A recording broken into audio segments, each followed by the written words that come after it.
Hey everyone, and welcome to Comics from the Multiverse, the DC Comics podcast from Melo TV. This is episode 189. I am Peter, and joining me, as always, is Matt. Hey, what's up? And Connor's here too. Yeah.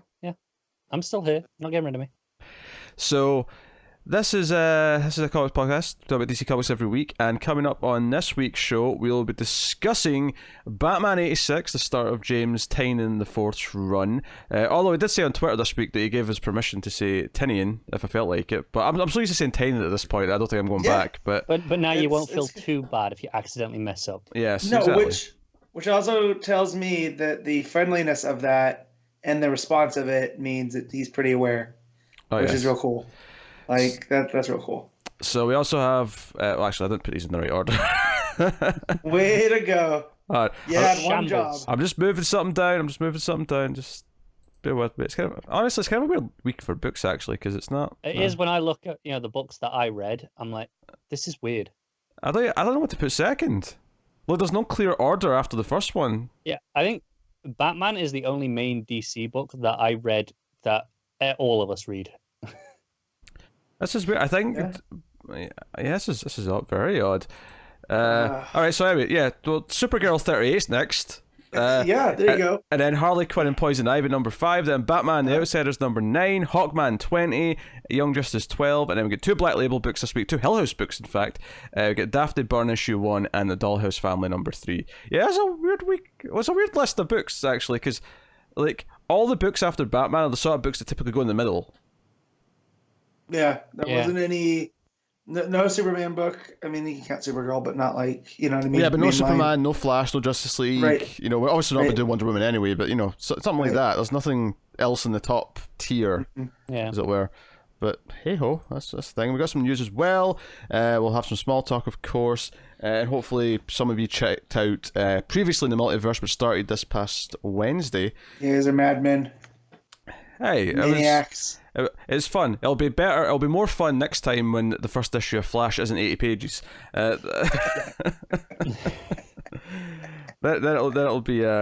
be perfect. You say that. The next issue's still like an annual, right?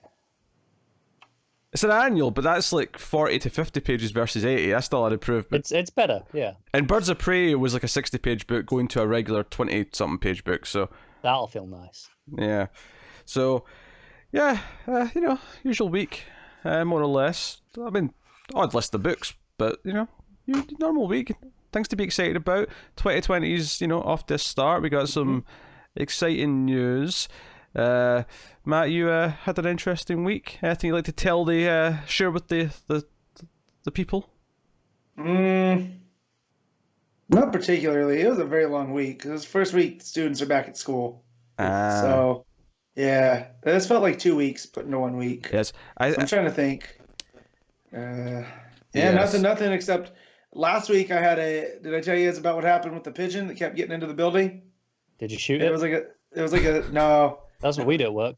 Yeah, well, yeah, we also work at a school where that's not allowed. I work at an airport. You'd think it's also not allowed. Yeah, Yeah, but at least at an airport, there's tons of airport security that are presumably carrying guns. Yeah. Anyways, one of the doors kept getting left open because of air pressure, and every time I turned around, there's just pigeons just waltzing in, and it was almost like a sitcom at this point. Like, I would leave and then come back, and it was back in there, and I'm like, how the hell did you get in? I know I shut that door. And then I go to leave, and the last room I need to be in, damn bird, there it is again. So yeah, that was my last, But yeah, no, I hate birds. As one of my friends told me, he's like, you're so weird. You love animals that could kill you, but animals that you could hurt, you want to stay away from. I'm like, is that weird, or is that just, normal? Like, I don't want to hurt creatures. That's weird. It's weird. Like, the insinuation there isn't that you want to hurt the things. It's that you could hurt them, so you've got no reason to be scared of them. So yes, but so you should be terrifying. Around. You don't choose your phobias, Connor. All right. I know. I'm just saying that's the way it's. It doesn't make it not weird though. No. So, like, I'm the same person that said, there's this tour that goes out in the Arctic where you take like a school bus that's on tank treads to go see the polar bears, and the polar bears get up right up the window, And I'm like, part of me would really want to pet that polar bear on the head. The other part of me is like, is it worth missing an arm? You're definitely gonna lose a hand. But Yeah, but I petted a polar bear, like, very, very so, briefly. Yeah, so yeah. Also, I'd love to ride a moose. Like that'd be a thing I wouldn't mind doing. So my friend Talon looked at me and goes, "I don't understand you sometimes." I think Pete just gave you that look as well. Yeah. Pete, you wouldn't want to ride a moose? I get it. Who wouldn't want to ride a moose? Yeah. I don't think I've ever thought about a moose. Never mind thought about riding a moose. Yeah. Moose are cool. Moose are majestic. They are. Like, what do you want? What's the plural of moose? Mooses? Just moose? Meese? Meese. I say just moose. You see those moose over there? Is it like sheep? Yeah. Yeah. Same word for plural as singular, I think. That'd be my guess. Like deer. Same with deer. You don't say deers. It's just deer. Same animal. Or elk. I used to say elks. Yeah, you can say elk. It should be meese. Yeah. But yeah, your guys' word for elk is usually you're referring to moose, right? Or mooses. Like when you guys say elk, you usually mean moose. Where we say elk, it's just a very large kind of a deer. I mean, or is it the same? Kind of the same. Yeah, but you know what I mean when I say moose, right? I don't think I've ever used the word elk before, so I don't know how I use it. Moose are the ones with the flat antlers, right? Yeah, the big wide flat antlers. Yeah, the rounded flat ones. Yep. Yeah, that's a moose. Okay. So I would never have called that an elk.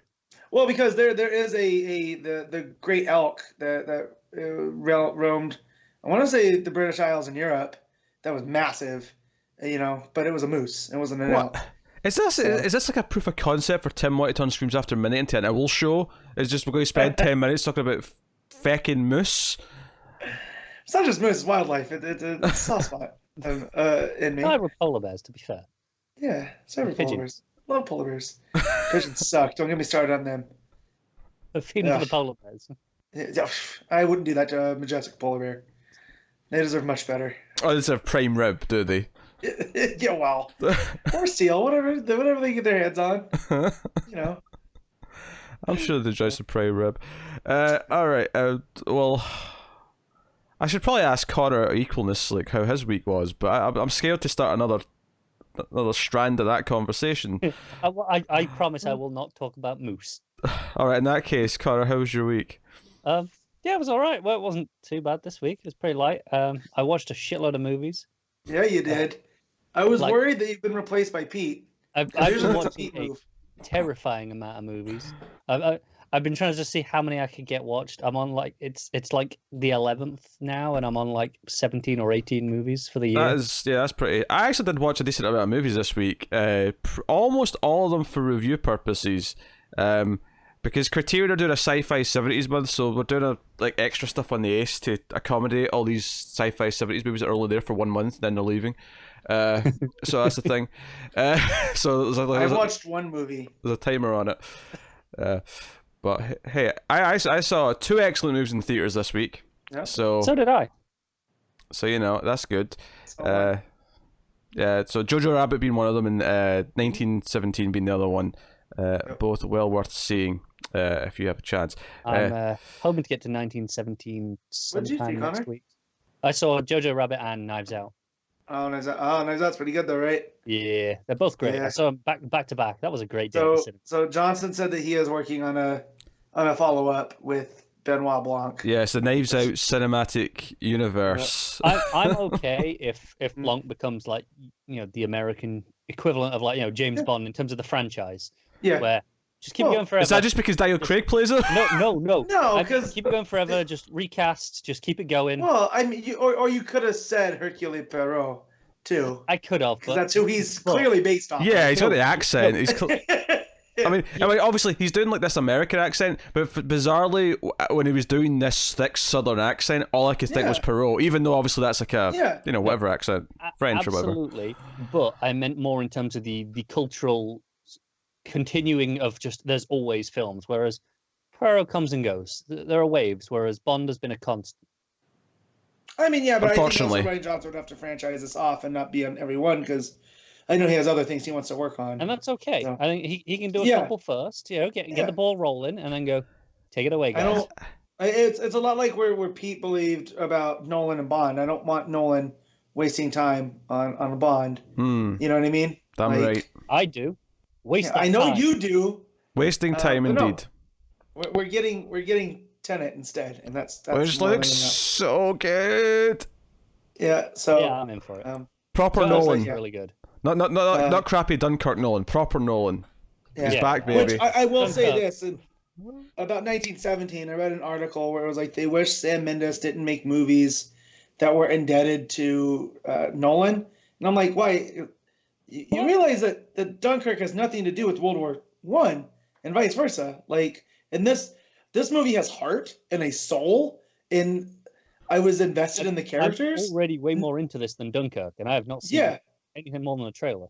That's it. Like, it's nothing like Dunkirk, or nothing like Nolan. Like, outside of maybe fantastic camera work, I don't understand where that take was coming from. It's a war film that looks good. Is that the benchmark for comparison? I mean, if anything, my thought with 1917, because it's all in the presentation of a winner, barring one cut.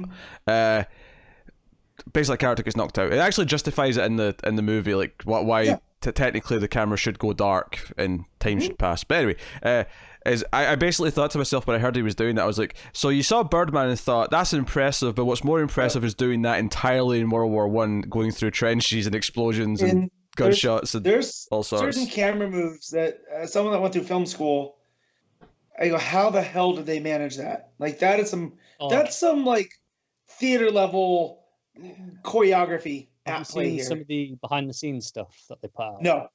Oh my god, they put some out like whenever I went to see a movie in IMAX over the last few months, they've kind of done like preview stuff, like behind the scenes footage for it. It's not just IMAX, because literally the last couple of times I've been getting trailers at the theater, instead of getting a trailer for 1917, it's been like a featurette showing them filming. I've got like the IMAX showings, so I thought it was an IMAX thing. No, I've got them all, but I've never been in IMAX, so... Oh, fair enough, but it looked impressive. Yeah. Looking forward to seeing it. Yeah, no, I didn't do any of those, but that reminds me I need to look up the Lord of the Rings guy, his documentary, They Will Not Grow Old. Because now after seeing how ghastly World War I is, because like I had this discussion with a friend, and I was like, World War I really hasn't been properly brought to life in movies. And my friend's like, well, no, you had War Horse and Wonder Woman. I was like, not like this. It's a strange time period in terms of war movies in that it crosses over like these different types of technology. You start on horseback, you end in planes. Yeah. And tanks were pretty new as well during that war. Absolutely. Which is why it's really unique in terms of the technology. Actually, here's the thing. World War II gets a lot of play in movies, and this is why. It's a less interesting war from a fighting perspective because the trench warfare is far more grisly and nasty and more cinematic. There's an easy answer for this. But World War II has a villain. Exactly. Because World War I, like, okay, sure, there's the other side of the fight, but ultimately no one was being outright evil in World War I. It's political shenanigans gone wrong. Well, and it's essentially a family squabble too. Once you start looking at the strings at play here, all the royal families are intermarried. World War I is a convoluted mess of reasoning, and I studied it in school, and I remember spending just like weeks on setting up how it started, like why it started. It was complicated, and people still argue about what was the actual cause and why it did. With World War II. It's pretty easy. Hey, one of the world's largest dicks was in charge of a country. Yeah, and he invades the Sudetenland, and then goes into Austria, and they're like, not anymore, and now we fight. It's really straightforward by comparison. Yeah, exactly. And then when you look at Wonder Woman, and then so like, yes, some of the stuff in Wonder Woman, but the whole point of Wonder Woman isn't like war sucks, like. Like there's that undercurrent, but it's still really glossy. And same with War Horse. It's a sentimental Spielberg film. Like it's there are parts of it that you're like, oh man, that's brutal. I forgot Spielberg directed War Horse. Yeah, right. He's not been as a diehard Spielberg guy, man. It's tough times. There you go as well. Makes me laugh. But anyways, 1917. Yeah, it's brutal. It's grisly. I want to seek out that, and I just found out that it is streaming on HBO. So if you have any of the HBO apps, it's on there, and I think I'm gonna give that a watch. Yeah. In the next week or so, It's all updated footage from World War II or World War One. Yeah, war as a topic isn't that exciting to me for a film. But what does excite me is good filmmaking, regardless of topic. And 1917 is an example of that. Yep. It's hauntingly beautiful at times. Is all I'll say. Yes, it is. I'm going to scene. You're making me wish I hadn't bothered showing up here this evening. I've just gone to see it instead. Yeah, no. So there's just this doesn't spoil anything, but there's a scene where the main characters come up on a group of soldiers sitting in the trees, and one of them is singing, and it is haunting, like not in that like scary haunting way, but just like a surreal, like there's mist hanging in the tree, and they're all sitting there, all focused on this one guy singing, and the way the camera moves around, I got goosebumps just talking about it right now, and it's like. Yeah, I was even thinking that. I was thinking of just like some of the stuff when there's like just like it feels like he's in an apocalypse. It's just fire. It's just he's just lit with fire. He's literally in hell. Yeah, like it looks like hell. Like yeah. But no, it's fantastic, and I went in not wanting to. Not that I didn't want to like it, but I went because I had nothing else to do, you know. And then I saw it was less than 2 hours, and I was like, oh, thank you. Because most of the movies I've been doing this year have been so long. Me and Pete spoke about that on the Jojo Rabbit review. Yeah. Because that movie's like just over 40 minutes. No, 40. I mean, 1 hour 40. And that was. I will say this: my top 10 for 2019 is looking much healthier after seeing those two this week. Because I was having a rough looking top 10 before. Yeah, I'm with you. Like before this, since I've watched in the new year, 1, 2, 3, 4, 5 of my top 10 of just the things I've watched this year. I mean, don't get me wrong, my top 10 is not there yet. There's still stuff in the bottom half of it that I'm hoping gets bumped off because I don't think it's top 10 worthy, but it's getting there. I'm at a point now where if this ends up my top 10, it's okay. Okay, the bottom 3 or 4 are still things that could be knocked off. Okay, there's room for improvement. But if this is it, it's still solid. Yeah, so when I do my list, I try to have the Kong Skull Island spot, right? Like I try to put a pulpy. I don't think I could do that this year because I just think the movies are too good to necessitate a gimmick. You know what I mean? Like, so you're not having Hellboy in your top 10? Huh? You're not having Hellboy in your top 10 then? I wouldn't sniff the top 20, Connor. This is stuff my top 40, never mind top 20. At the minute, I've seen 52 movies from 2019. Hellboy is at number 50. But it's just I was looking at my list after 1917 and going, I can't. This would be disrespectful to the other films that I've seen this year. What's funny, I'll do a minor spoiler here, is that if you watch, because part 1 of this is up now, Male Fuzz TV's top 50 movies of the decade, which is every single person from Male Fuzz TV, all 3 of us plus Tim and Tara. Tim also had Hellboy at his top 50, number 50, but that was top 50 of the decade, not not of the year. Yeah, actually.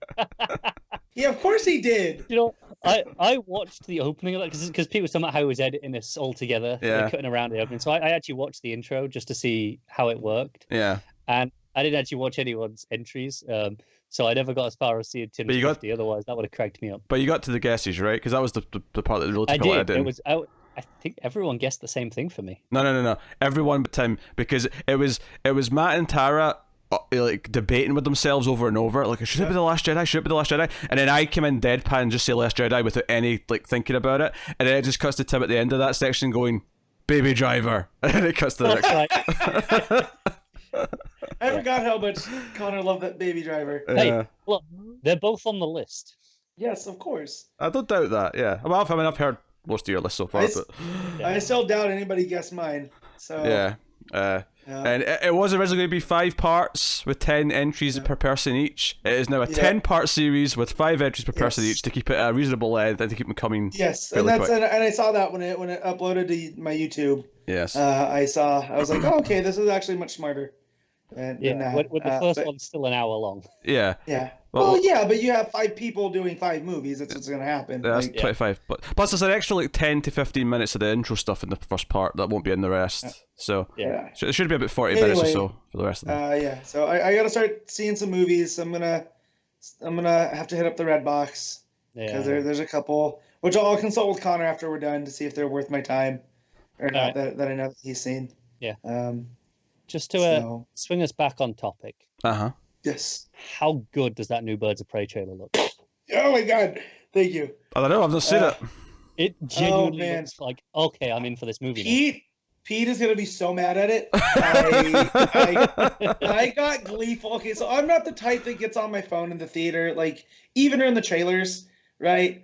But this trailer hit, and I had to text Connor and go, "Hey, have you seen the new Birds of Prey trailer?" And then the movie was getting ready to start. So when I come out of the movie, he watches it and goes, "Oh, Pete's gonna hate this." But it is exactly what we've talked about it being. This trailer's much, I think, better at hitting the tone than the other trailers have been. But it's straight up Connor and Palmiotti, Harley. Now I don't know about the rest of the characters because this is a Harley Quinn movie. Like, let's just. It is. It's Harley Quinn and the Birds of Prey. With a supporting cast of the Birds of Prey. Yeah. But they look kind of cool. They've got a bit more. They actually, as much as this trailer tells us even more, it's a Harley movie first and foremost. The other characters have more to do in this trailer as well. Seeing Mary Elizabeth Winstead as Huntress. Oh yes, please. And it fits. I'm there. Even if the other characters whiff, I'm okay because. Canary looks fine for what we're seeing. Yeah. Cassandra, she only has one line in this trailer, which is good. Which it should be. Yeah. Right. One word. And to be fair, there are like, it's not like she's a complete mute like she is in the comics. With like really fragmented sentences. It's not like that, but it is a lot of you can see there are reactions where she'll just nod or smile or something where she's choosing not to talk a lot. You can see that in this trailer quite a bit. Do you get the impression from this new trailer that she's going to be a little badass who can beat the shit out of everyone? Yes. I think so. This one, not that it was showing action sequences, but it shows her being more active than just being there, you know? Because that first trailer left me skeptical that she's even going to be a fighter. That first trailer was trash. That first trailer, I was like, I don't know about this. I'm still going to say this trailer, I'm like, oh, this looks fun. There's actual costumes in this trailer. Yeah. You thought the first trailer was trash, and yet you fought me every single time I brought it up and said it looked like garbage. What? Because your reasons for it were different than my reasons. I just thought that the presentation was not there. Also, I've been fooled by trailers many times before. So what Matt's saying is he trusted Gail Simone more than he did his own eyes on this trailer. Yes, I did. And so now this trailer comes out and I see all that's there, and then Ewan McGregor as Black Mask. Yeah. Yes, please. So look forward to this special review edition of Birds of Prey next month. I'm sure I'll have much to say. It will be a review one way or another. No. It will be a gathering of people talking about a movie film. All right, let's talk about news that happened this week at DC Comics. I think arguably I could cut out that war movie section and put that as a bonus, but I don't know. It seems like a nice intro to the show as well. I don't know. See how long the rest of this goes. yes, that's a good idea. So Dan Didio's been doing interviews or whatever over the last day or two. Is there a reason for this? Because he seems to have just been running his mouth to everyone and anyone. Yeah, apparently it's a Facebook Q&A with retailers was at least this first one. I don't know if that was all of these, but we'll find out as we go. So this first one is more to do with the collected editions. I think this is worth bringing up, even though, I don't buy the physical collected books anymore. I buy them digitally, which is why it's really annoying when they cancel something. We'll just still release it digitally. It doesn't cost you anything. It's there. Just put it in the Comixology, you pricks. But anyway, so they've had a bit of a trend over the last year of cancelling a lot of books that they've solicited. And we heard recently that they were reshaking the entire collected department and their lineup coming up. But basically, he was talking about why this was happening and what was going on. He said they had a bad 2019 when it came to collected editions. There was a lot of books that were solicited and weren't hitting the minimum number of orders to make it justifiable to actually print them, and that's why they're being cancelled. And he did clarify that they weren't just like missing it by a little bit, because they've got leeway with it. They won't, like, it has to hit this exact number. They're saying no, it was missing it by thousands, not by like 5. So that meant they had to just cancel the books. It said if they can't get to 2/3 of the minimum number, then it doesn't justify publication at all. Yeah, which honestly sounds lenient enough for me that I can't be mad at that. Like if I can't. 2/3 of the minimum that you need, you can go, well, okay, maybe our predictions are off, maybe it'll sell over time. Yeah. But beyond that, you're just wasting money. But do we also think that people are just buying stuff like Comixology sales, right? Like, so you can get the collected. Yeah, it's possible. Digital too. Like, not everybody's a shelf collector like people that we know anymore. What's interesting is I've been hearing from just other places that trade collections sales have been kind of going down in comic book stores, but they're up in bookstores. And what's interesting about that is that all these pre-orders we're talking about that make up these numbers that he's talking about don't come from the bookstores. I don't think they come from just like what comic book shops are ordering through Diamond. Well, because you're talking about this is a retailer thing, right? Yeah. So that's not going to be the Barnes and Nobles and the other bookstores. So what's strange to me about that is that it's almost kind of not accounting for maybe where more of their actual sales are coming from these days. I wonder if that's why they give, they're as lenient as they are with 2/3. They're like, okay, well, we'll make up the rest in the bookstore, no problem. Yeah. So which makes sense. So really interesting. So I got a couple of details here. So I'll read this quote here. Where is it? We also have to reevaluate collections of 6 issues and out. When you collect 6 issues of a periodical, regardless if it's a complete story, you're going to see more tweaking going forward, but I feel like we're in a very good place. That's interesting to me, him specifying 6 issues, because that is kind of what we think of as a standard trade collection length. Yeah. I wonder if that means they're going to play with, like, is it worth doing just bigger collections to do the whole thing, if it's a 12-issue book and that kind of thing? Oh, you also look at a lot of these runs that aren't just 6 issues. You got a lot, like, think about Josh Williamson's first Flash. That was like 9. Yeah. Right? So, I wonder when you go to... Go ahead. I was going to say, I wonder if it ties in, because the other thing it says here is that sales of numbered books, and as the number gets higher, the sales get lower and lower. Yeah. And I'm wondering if a good way to combat that, if it is something that can be done in just one thicker book, is like, we'll just sell it as one thick book then, charge more for it, and just more people will buy it because it's just a complete standalone story. It's that it's combining that and also renumbering the runs, as often as they can, I guess, which they have been doing a good job of lately. Like with every time Batgirl started a new writer.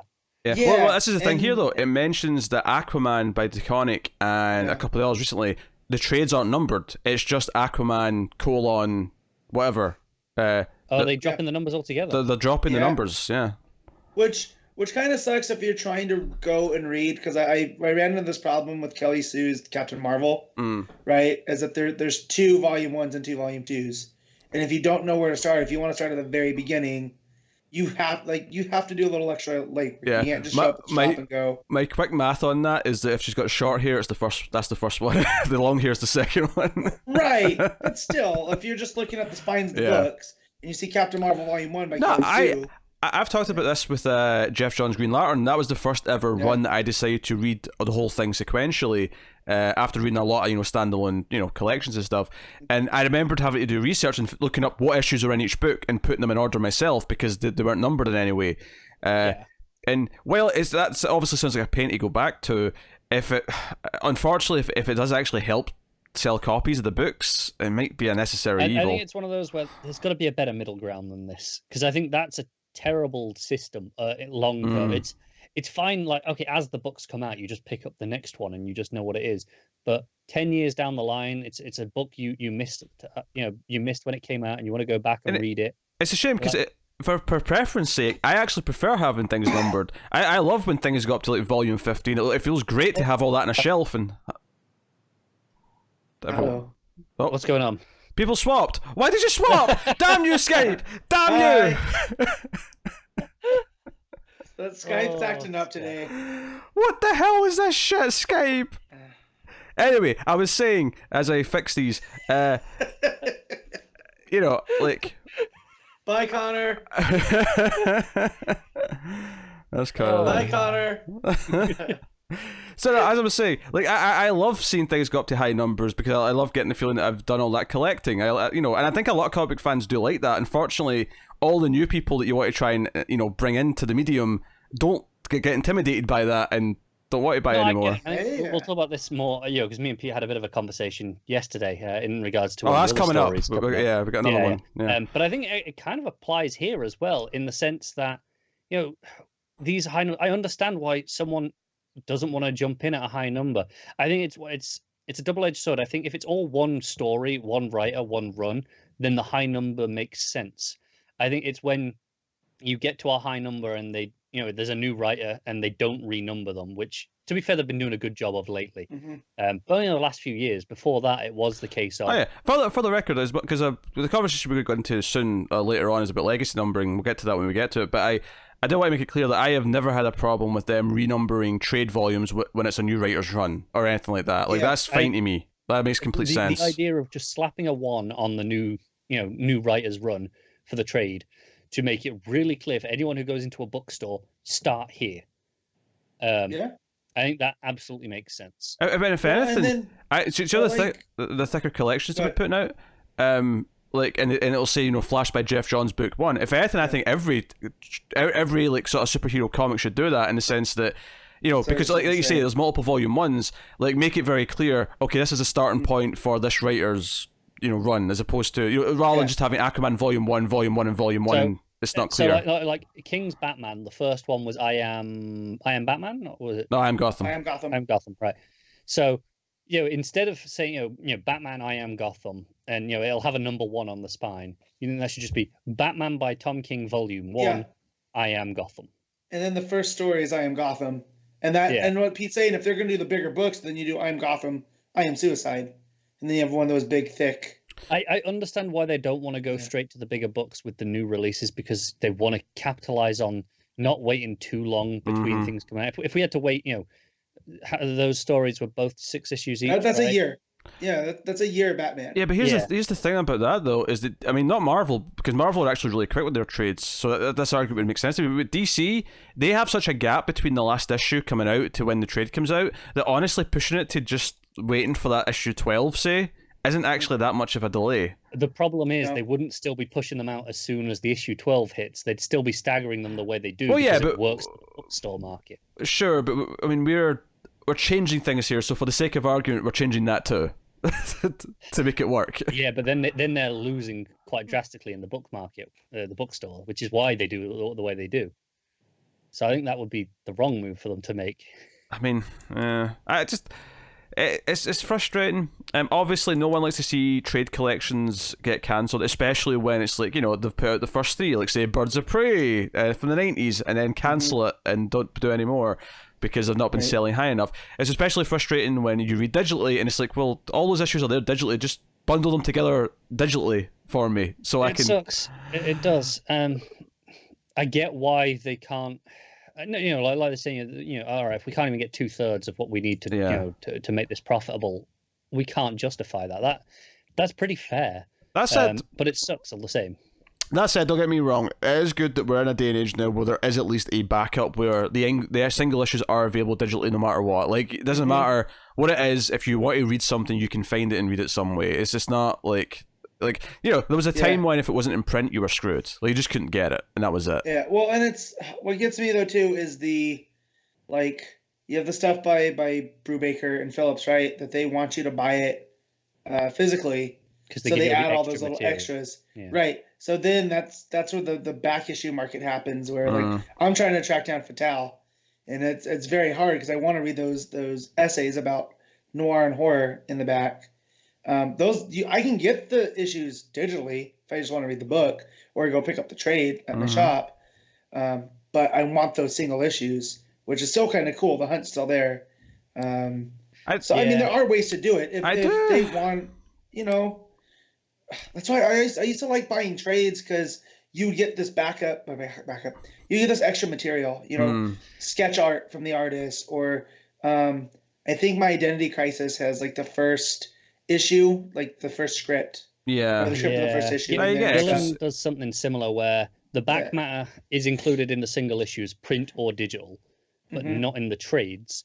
However, it is included in the deluxe edition of the trades. So if you wait for the big fancy hardcovers, they'll include them as extras in that. Yeah, deluxes will often throw in extras. I do wonder how, like, because this is the thing, like, a big part of digital comics is the sales and how many people just mop up stuff when stuff's on sale.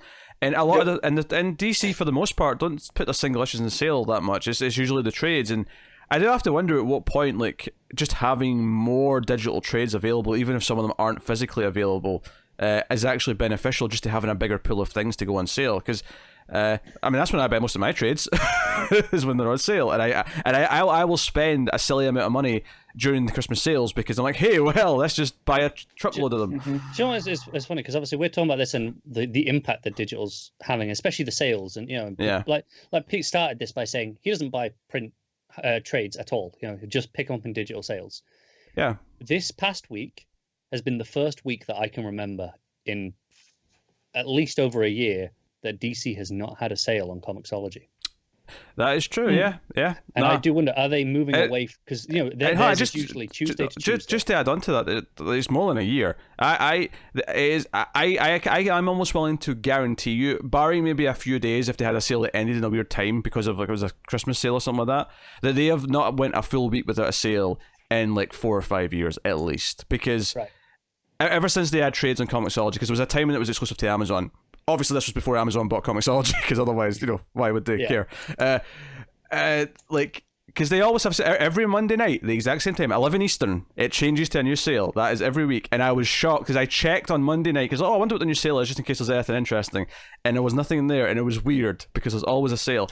And it might just because, okay, they had a line-wide sale for like 3 weeks there. They're just taking a week off before they start up again. It may just be that, and that's all it is. It's possible, but they've never done that before, which is why it feels weird. And now this news coming out, and I'm wondering, is there some sort of internal communication they're having about not having a sale every single week? Maybe trying to not lose as many sales to the digital market as they are. Yeah. For the record, though, the reason why I buy them digitally is over physical is nothing to do with those sales. My choice to go digital was purely about me being addicted to buying things before they went out of print, and it was unhealthy and it was costing me a fortune. Well, no, here's the thing. I suspect it doesn't actually make that much difference. I suspect there are not a ton of people who are buying them in digital sales and going, well, if they don't put it on sale, I'll just go and buy the trade. Oh, sure. I suspect that there's probably not that many people who are going to do that. So they're not actually losing sales in that regard. But I wonder if they're maybe afraid of that, like a lot of executives often are. Yeah, it sounds like the sort of thing they'd be scared of, even though there's not really much justification for it to really affect much. I feel like everyone who was going to switch from buying physical, whether it be singles or trades, to digital did it years ago. Like, I think now there's almost no impact, ongoing. Like, I think 2011, 2012, that's when the change happened, if there was change. Since then, we're talking a smattering of people who will maybe gradually do it because they decide they want it just for them. But I don't think there's been any waves of like people doing it since then. No. When comics went day and date digital is when the change happened. Yeah, and en masse, if it was happening. Within that year or so, yeah. And I still like physical books. Sometimes I'm like, maybe I should start buying trades and hardcovers again. I kind of like them, I like reading books that way. And I keep talking myself out of it because I pretty much exclusively only buy hardcovers and omnibuses now, like deluxe hardcovers as well. Yeah, the problem with that is though is that it means I'm buying stuff I've already read, so the actual reading of the stuff I would buy would be very few and far between because I'd be reading mostly new material, via digital. Yeah, I get that. So I don't know. It's a pickle. So yes, there's collected editions. If stuff's getting cancelled, it sucks. It's a shame. Actually, just a slight tangent here. Another complaint about their collected editions. This is not a book I bought. I just saw a photo of it online. But you know how they've been doing these Silver Age, Gold Age, Bronze Age omnibuses? Is this going to be changing the print dress? Yes. Yeah. So they've all had this uniform design where they're either silver, gold, or bronze, depending on the age, and they'll have a banner in the middle that says the name of the character, and they'll have the volume number at the bottom. For some reason, all of a sudden, they have started changing it. So Volume 2, I think it was House of Secrets? Or Mysteries. Secrets, I think it was. they've given it like a sort of like, okay, it's got its own unique trade dress now. It's all, you know, it was just, you know, the big font of the logo and whatnot, which it didn't have before. So not only is it really completely different to Volume 1, it implies that every single like run in this, you know, because, and the problem with this is omnibuses cost a lot of money. So there's been 7 Golden Age Batman omnibuses already, right? Volume 8 is coming next year, or this year now. Like, so there's going to be 7 of these expensive $100 omnibuses all matching perfectly, and then Volume 8 is probably going to look completely different. That is, I hate when they do that. It's why This isn't exclusive to just comics either. This is any book publisher.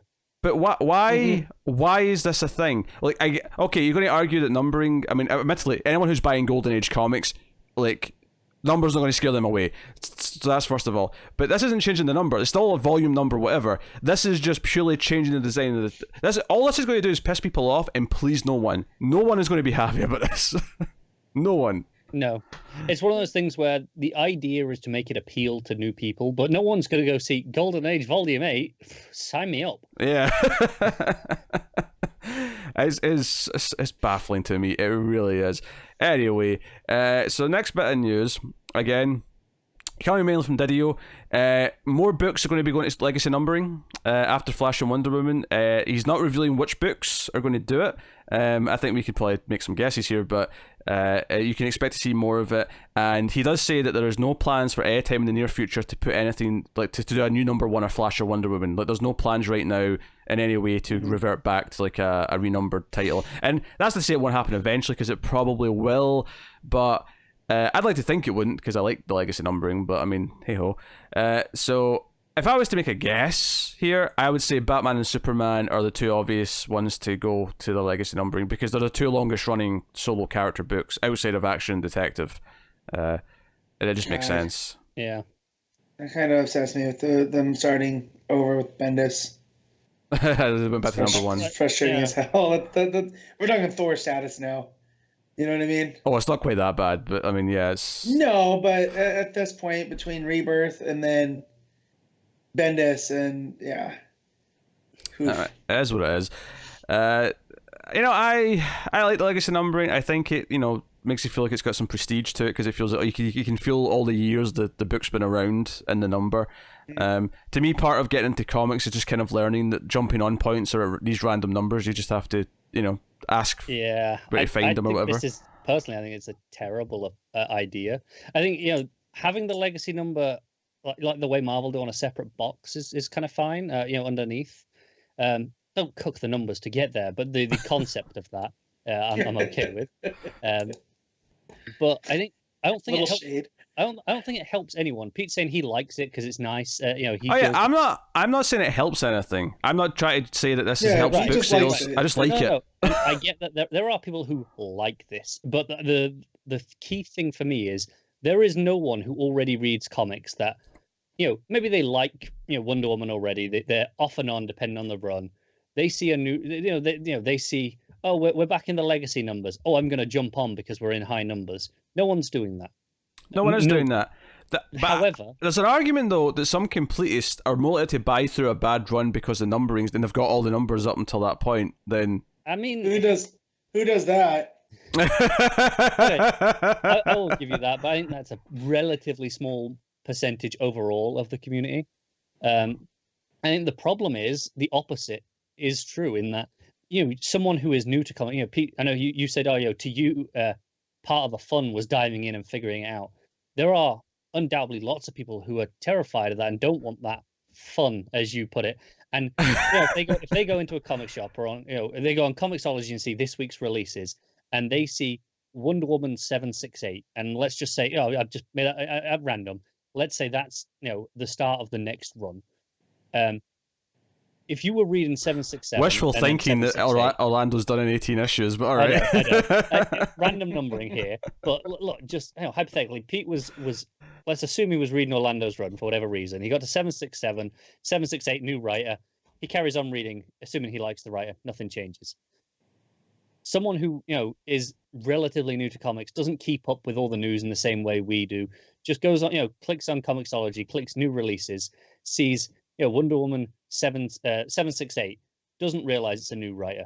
they're probably just going to ignore it entirely. Whereas if they see Wonder Woman #1, they might actually click on it and go, "Oh, what's this?" Yeah, I think the #1s, as long as that, not constantly, not any, for, 3 times in the same writer's run, but if it's a new writer's run, a new #1 is a fundamentally good idea to increase readership. Aaron Starr was more like 6 #1s, but I mean, I'm not defending that.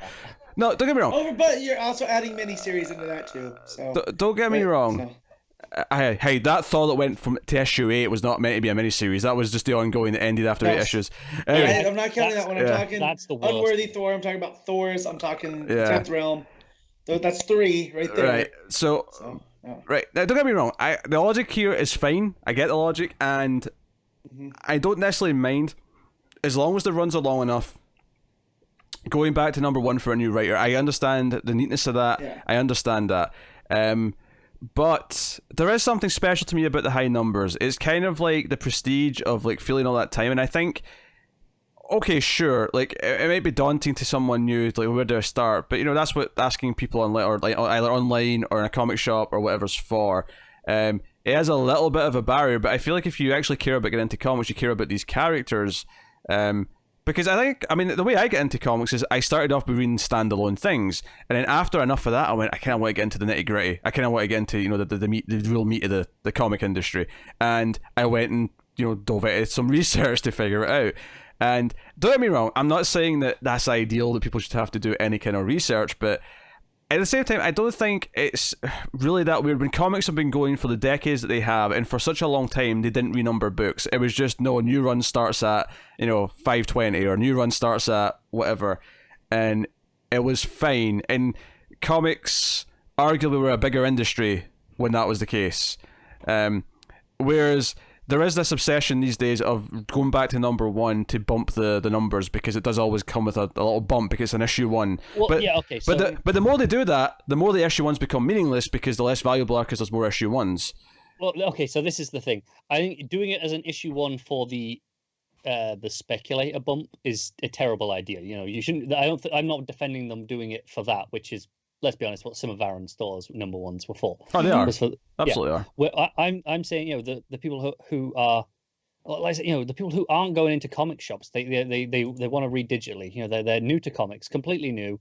They go, oh, hey, Comixology is a thing they've been pushed towards by Amazon, maybe. They probably advertise it somewhere because it's their company, and they're interested, and they go, okay, it'll come out and go, what's new? This week's new releases. They'll click on the company. If they see an issue 1, they're infinitely more likely to click on that than they are 760 something or whatever. But surely this is easily solvable just with branding. You put a big bit of text on the front, or even if, let's say it's an advert on Comixology advertising the new issues that week, you say new starting point here, or new run starts here, the new story starts. Like, it's not that hard to get that point across. The I don't problem think. Is then you're making that Comixology's responsibility. And I think that's a mistake. Not necessarily. I said on the cover. That's DC doing that. Yeah, but it's a small thumbnail. That you might not, until you click on it, you probably won't see the thumbnail at that size. Are you with Connor sometimes? It's very frustrating. I know. No, but if you're on Comixology and you're looking at it, it's a relatively small thumbnail. Yeah, but what world are you in where someone who's thinking of buying comics is only seeing thumbnails in Comixology? Like, they're not seeing, like, other people on a website talk about it or something like that. There's nothing that's drove them there to look at the new comics. When I get stuff on Comixology, it's different, but when I'm looking at other stuff that I'm not used to buying, right, I click on it before I buy it. Yeah, you look at the preview pages, so you see the front cover big first. And on top of that, like, I don't think anyone goes to Comixology and browses like they do an actual comic book store. No one goes in and just browses the digital shelf like you're describing. I don't think anyone does that. I don't do that at any digital store. Not really. Not when I'm looking at comic books or movies or anything like that. Oh, I definitely do. But even on that same point, when I started going to Clayton Comics, I had read very, very little. Like, not even, people saying, he did all the, standalone stories and I just walked into the comic shop after college because it was on my way home. And I walked past it every day for months to get home. And I thought, oh, I'm going to go in and see what's there. And I just kind of looked at the shelf and I was like, okay, what looks interesting? I know Batman. Let's look at Batman. And I'm just trying to find something, and I was looking at things, okay, does this have a lower number? Because it's immediately, okay, there's less to catch up on in my head of knowing nothing. I hadn't been looking online at this point. I'd done no research whatsoever. It was literally, I walked past the shop. I'm vaguely interested. I'm going to go in. Yeah, I don't think it's like this necessary thing that you're making out to be. Like because ultimately, one of the first things you learn in comics, and even if they keep renumbering things to number one, it's still going to be true when looking at anything past a certain date, is being number one and starting from the number one issue is not the important thing. For literally like 7 decades, like if you went to Batman number one, that meant you were going to the Golden Age Batman number one. And all I'm saying here is, using the argument, this is the way it's always been done, is a really terrible idea. That's not what I'm saying, though. I'm saying that there's a prestige to these high numbers, and you're not seeing... I don't think new readers care about prestige of high numbers. I did. I thought it was cool. I saw, issue 700 and something of, whatever it was, Batman, and I'm like, ooh, issue 700. I think you're in the minority there.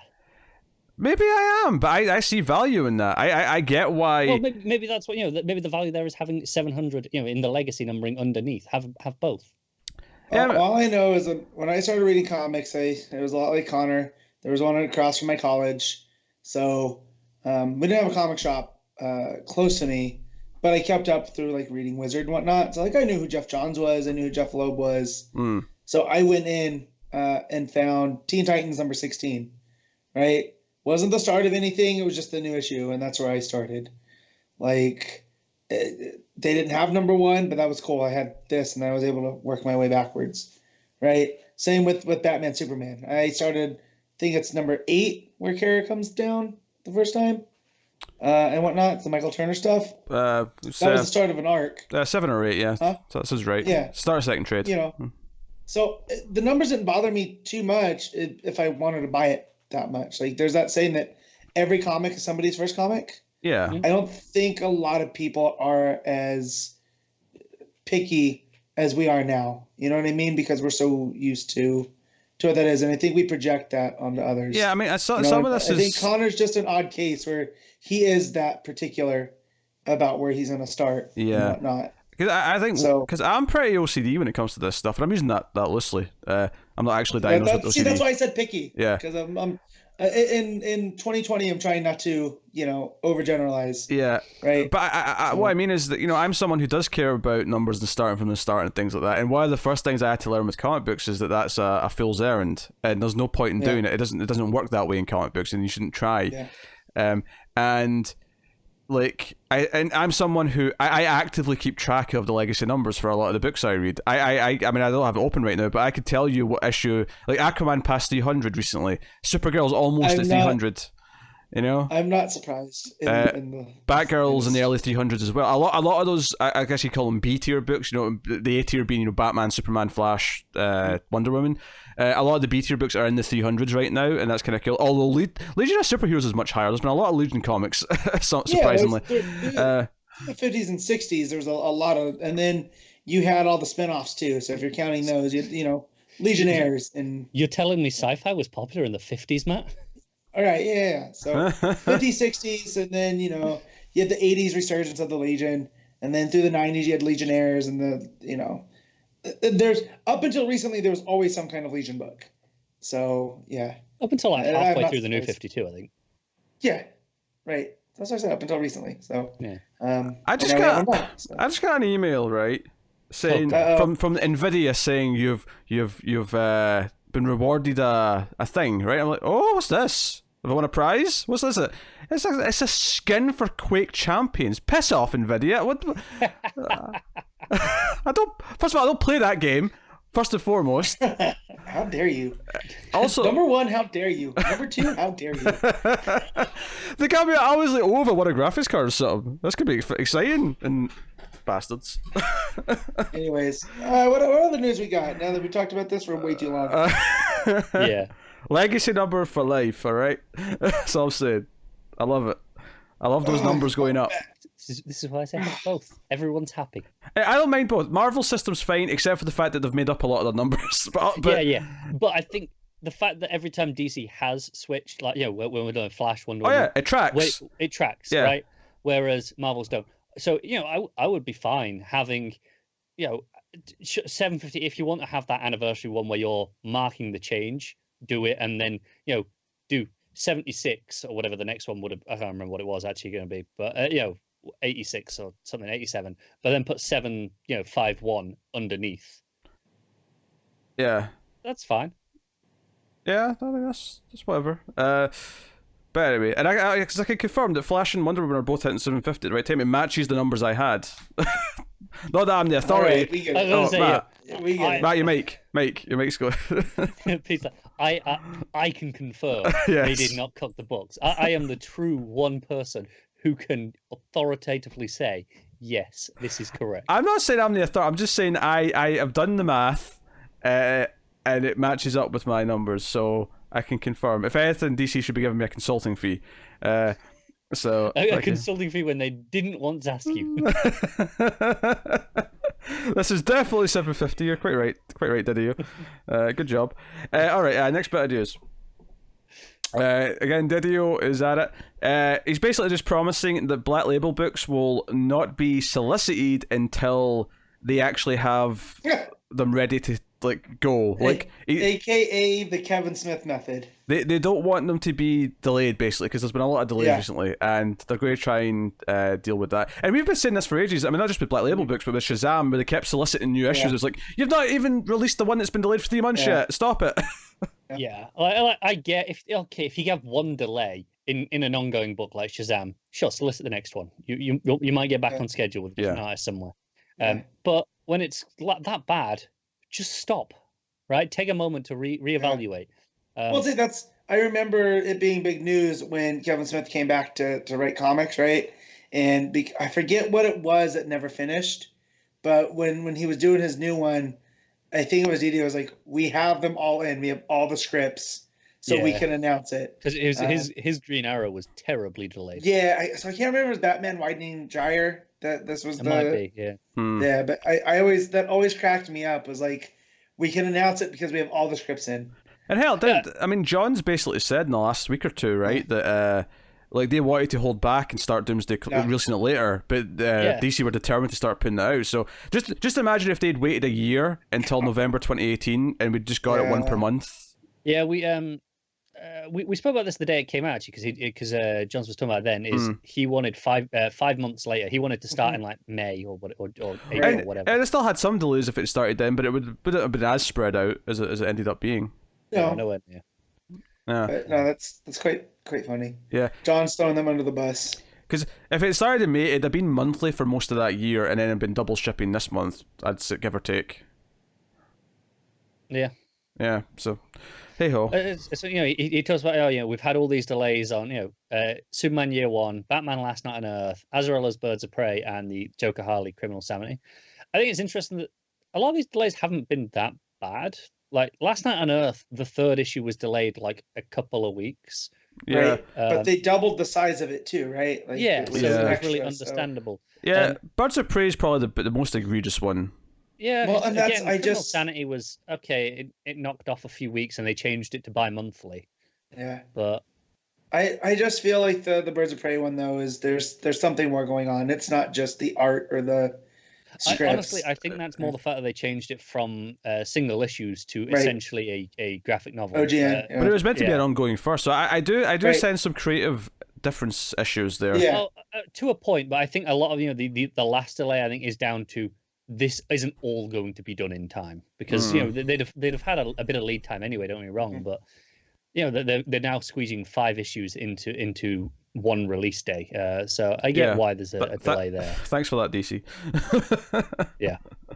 Thanks for that. So a bit of news on Wonder Woman 750, revealing that the continuity reshaping, which puts Wonder Woman as the first superhero, is actually happening in 750, and Scott Snyder's the one that's writing it with Bryan Hitch on the art for that story.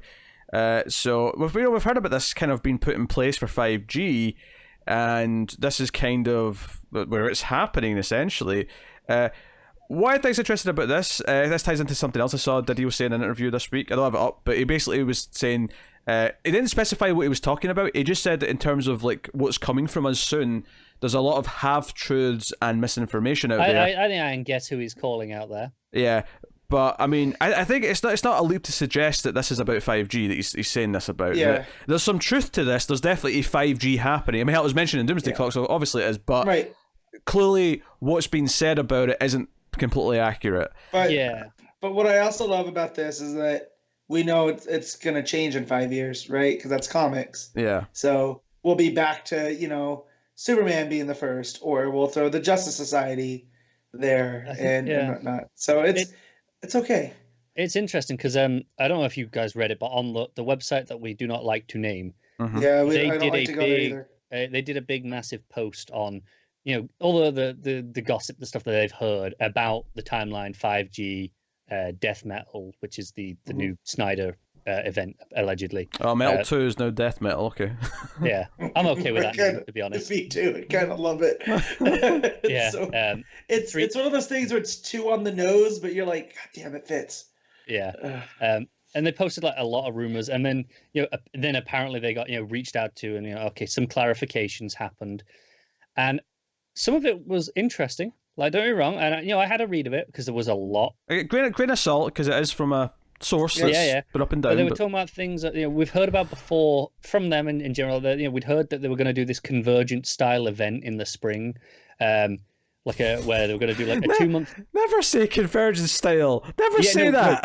No, I know. The reason that they used that specifically was the whole point of Convergence was it was while they moved offices, so it was entirely different people and editors working on it. It was a stopgap. Yeah. Right. Yes. And the idea is the same thing with this, is why they call it Convergent style, in that they want everyone to get lead time and prep on 5G and actually hit the ground running. So what they were doing is drag out, do this separate event run by someone else for 2 months and have all the books be like that for 2 months. Oh, that's going to be a fun, cheery 2 months in the podcast, isn't it? Yeah. It was supposed to be over spring. They're hearing now that there was, some editorial changes, some little bit of conflict here or there. And they're now going, okay, now it might be late summer, early autumn after this metal event. The plan was, or maybe still is, was for the DC Universe titles that we've kind of got, to kind of end, or in this case, it'll kind of renumber, but they'll kind of go on hiatus over the summer convention period where they can announce all this stuff while the Convergence crossover is happening, and then launch into 5G towards the end of the year. Can we not call it the Convergence crossover, please? Because I get why it's being used, call but the stopgap. We'll just call it the stopgap. Yeah, because I'm hoping that the quality of this will be much better than Convergence. I read all the Convergence, guys, so you didn't have to. I know. I took 2 months off. I literally took 2 months off from comics. I'm telling the viewers and listeners, don't. You think you might want to?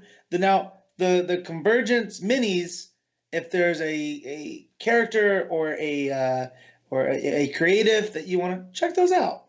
The main story, do not. It's bad. Yeah, exactly.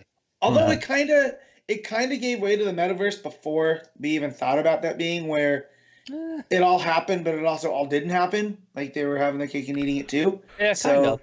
Yeah, but without someone like John's actually clearly defining it and explaining. Yeah, of course. Yeah. So, but I read it so people don't have to. That's all, I always my go-to on that one. But go and read Rucka's question, because that brought him back.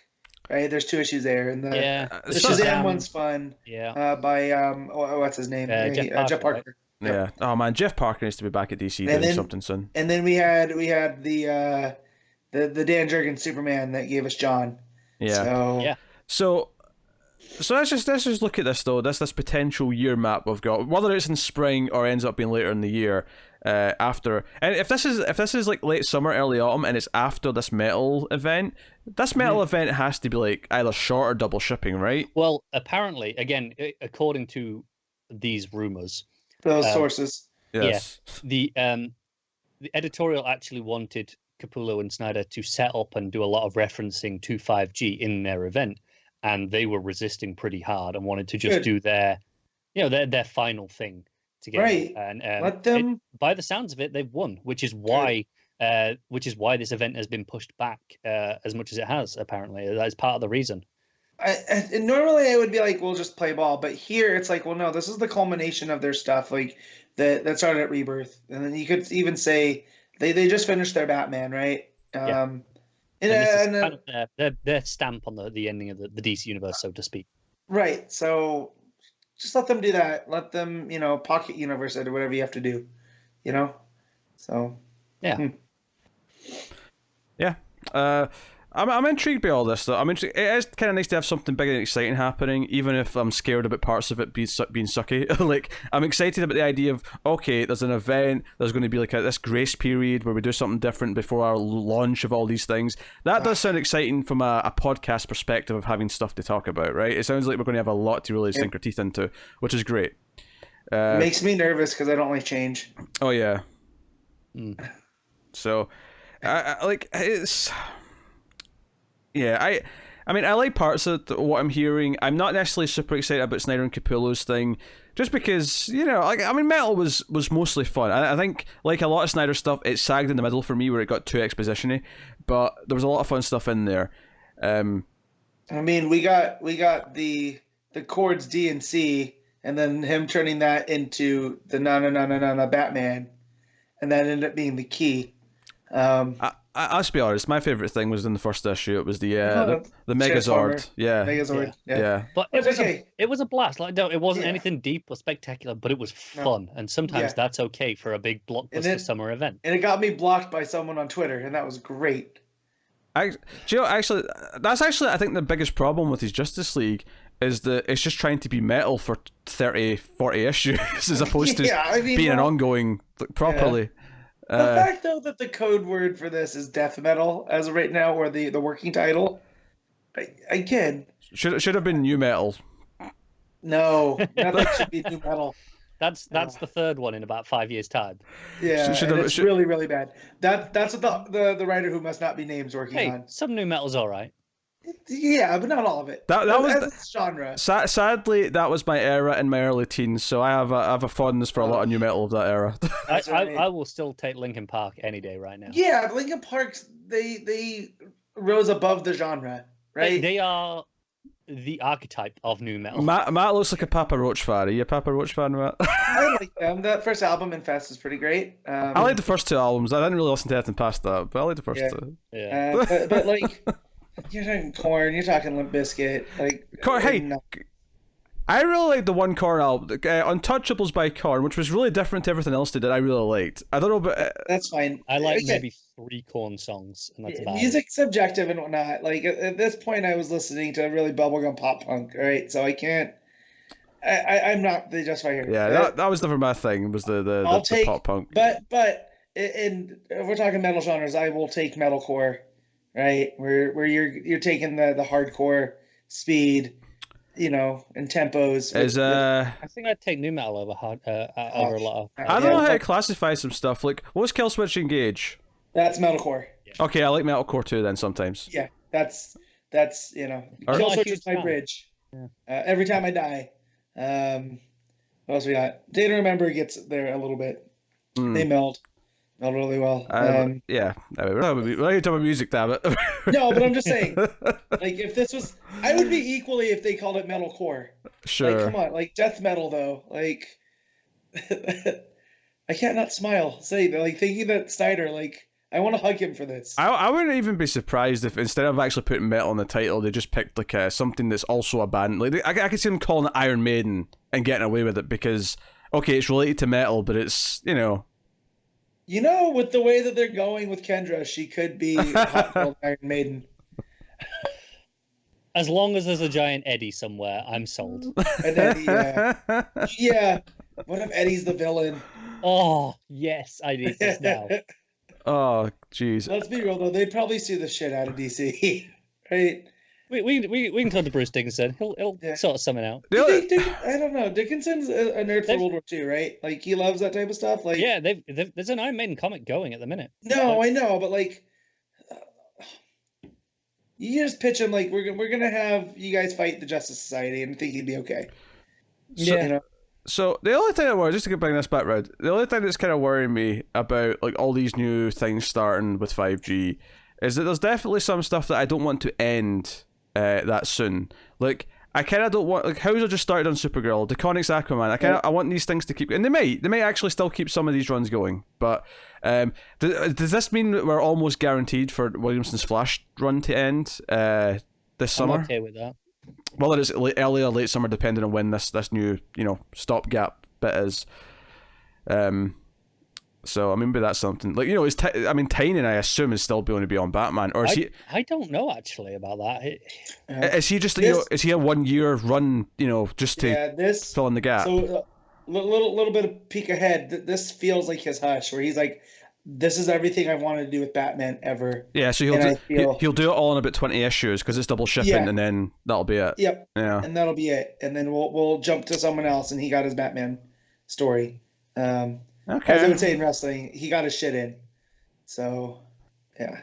I can see that, if more so the fact that I can see him jumping over to something entirely different after, in the 5G era, in the sense that he's been, barring the stuff he's been doing in Justice League and JLD with Snyder as a result of that, he's been kind of pigeonholed into the Bat side of the universe pretty much since he started, between Batman backups, the Talon book he did, Detective nobody Comics. asked, but if someone could follow up Williamson on Flash, and he could do what he did with the team thing and put an emphasis on the Flash family, I would love Tynion on Flash. I'd be okay with that. Yeah, like Sure. and you could bring in Avery and Wallace and Iris and Piper and then if you want to add Wally and that side once that's all fixed, you know what I mean?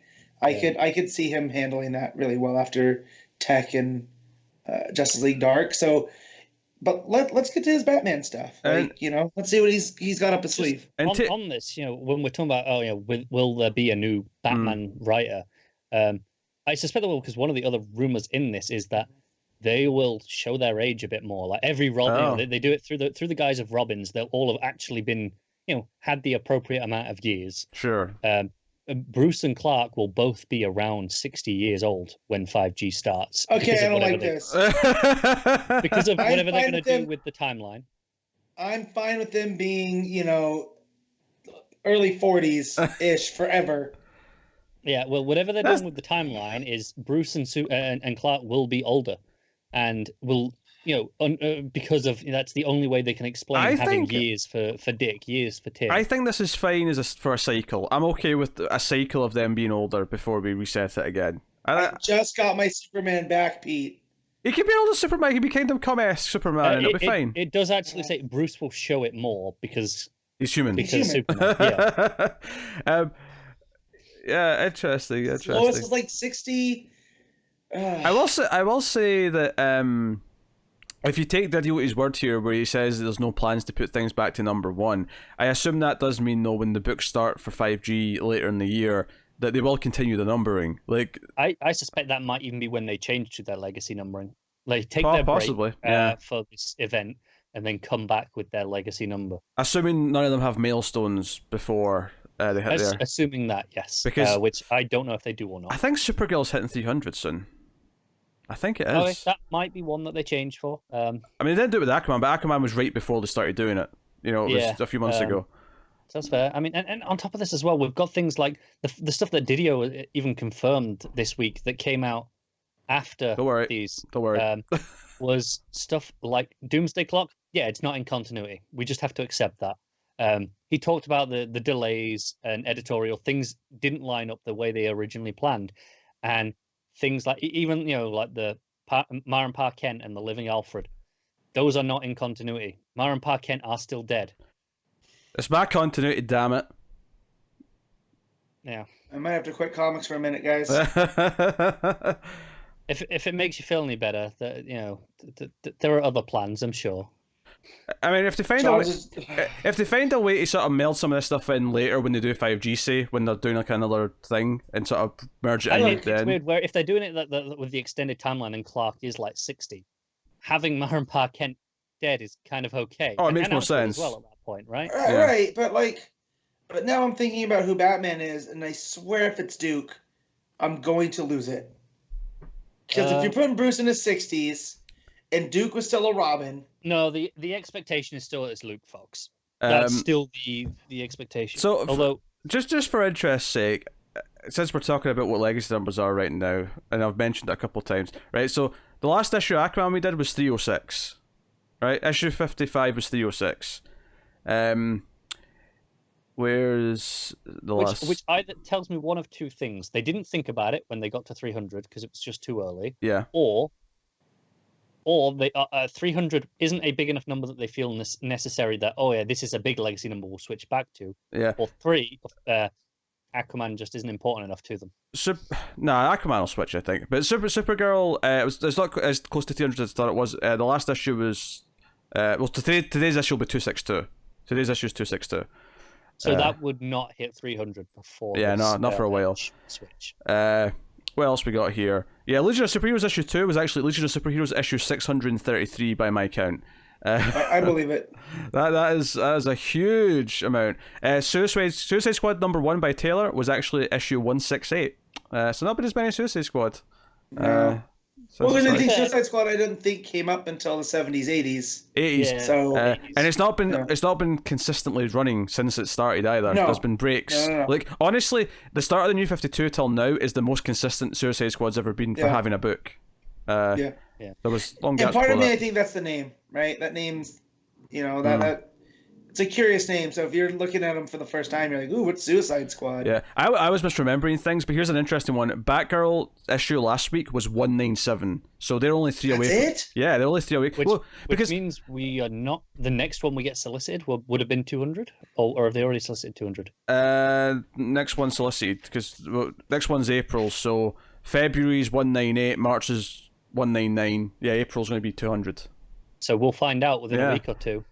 It's because Batgirl didn't have a book until Cassandra Cain. There was a 4-issue mini, and then it went into the main book, and that was like 80-something issues. And then the next one after that was Stephanie Brown, and then the next one after that was New 52. So it's not, it's not, relatively speaking, still a recent thing since Batgirl's had a book. Right. So that's actually, just hitting 200 soon. But I find this stuff interesting because I'm a weirdo. But No, I get why it's interesting. Because you're a robot and you love numbers. You're Brainiac 4.0. Here's an interesting one. Justice League, because DC don't mix the titles like Marvel do with some stuff to bump up the numbers. The actual core Justice League is not even at 100 issues yet because there was only like a handful of issues before the New 52 book. Because before that it was always Justice League of America or JLA. It was a separate title. Yeah. So it's only at like 92 or something right now. That's interesting. But hey, yeah. Do you know one more interesting thing from these rumors? Yes. It's on 3 Jokers. Oh.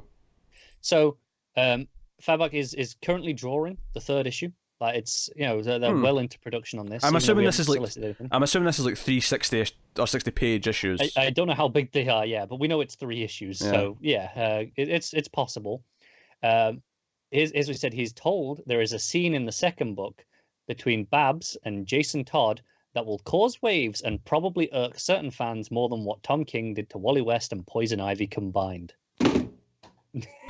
If Jason and Babs get together, I quit. And here's the thing: if this is true, it is John's doing this as well. If I didn't appreciate the walls of my house, I just would have put my fist through this one. just at the mere rumor. I got mad in the Arkham Knight video game that they had they had Babs and Tim as a couple. That pissed me off. That's at least more understandable because, I see why Tim and Babs could theoretically be together.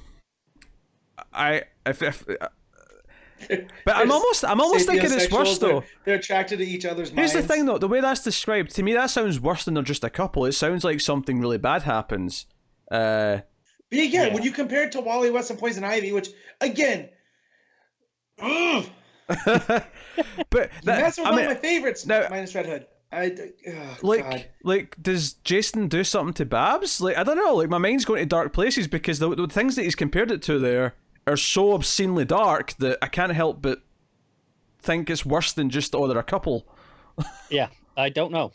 But we'll find out. Maybe it's nothing. Maybe he's been fed false information. It's possible. We talk about this all the time.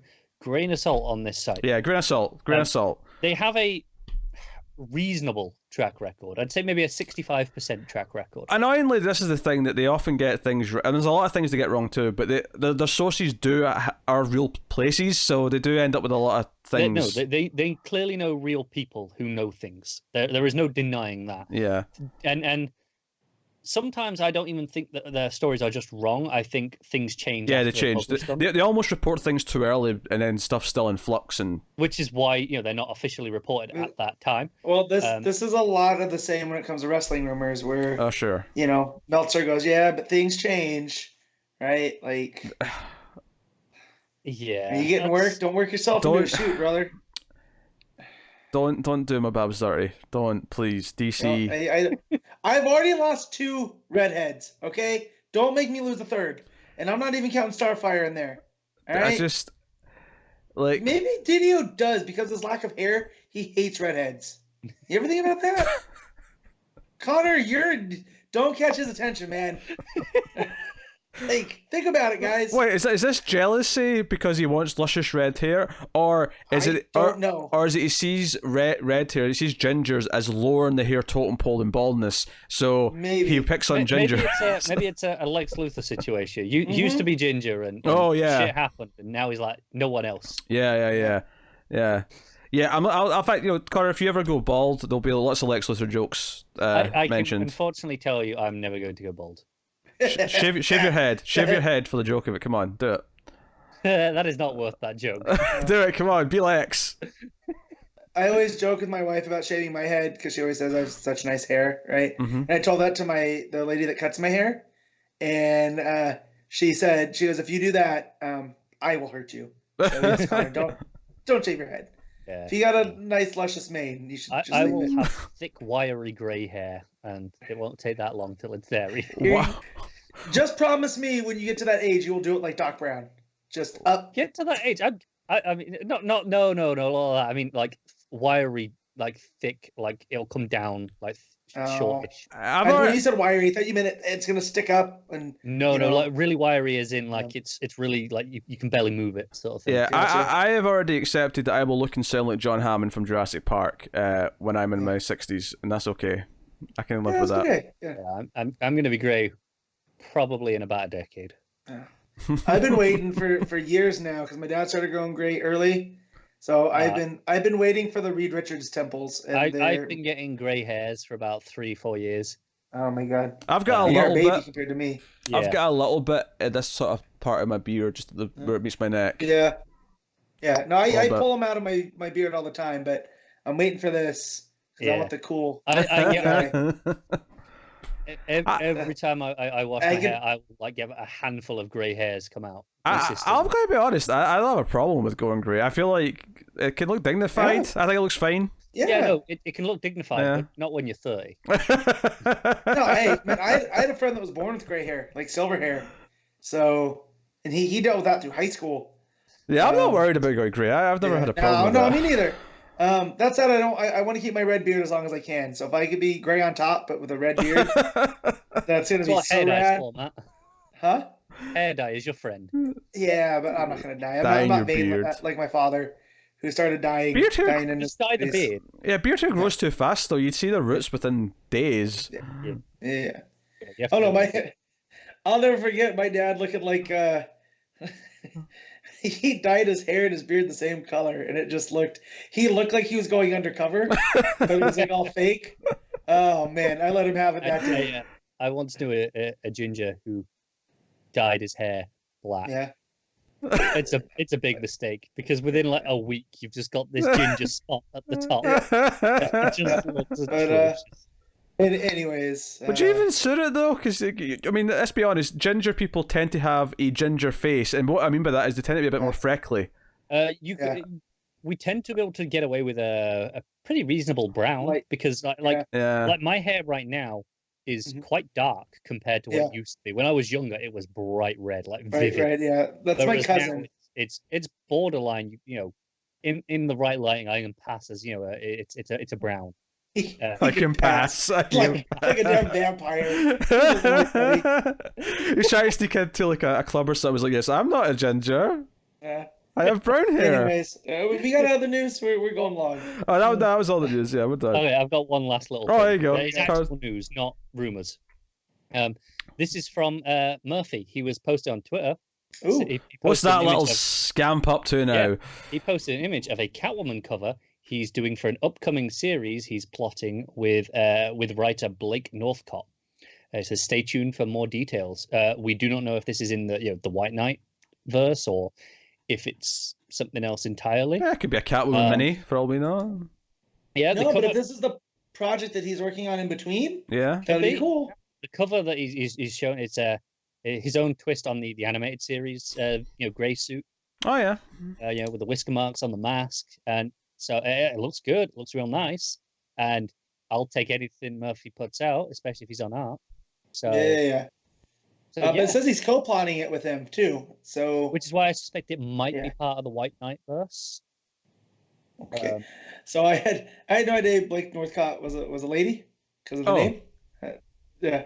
So when I clicked on it, I was like, "What?" Yeah. Oh man, this is cool. And it looks in great. In her Twitter bio, it actually says 2020 Catwoman for DC Comics. So it's coming this year. At least that's. So it's going to be a Catwoman book. There, it's a Catwoman. It looks espionage too, judging from you. It looks like drones in like a castle. Has there been much Selena in White Knight at all? I don't remember if there's been any. To be fair, I'm looking at it now on her tweet about it. Yeah, that's where I'm at. She says that Murphy's doing the covers too.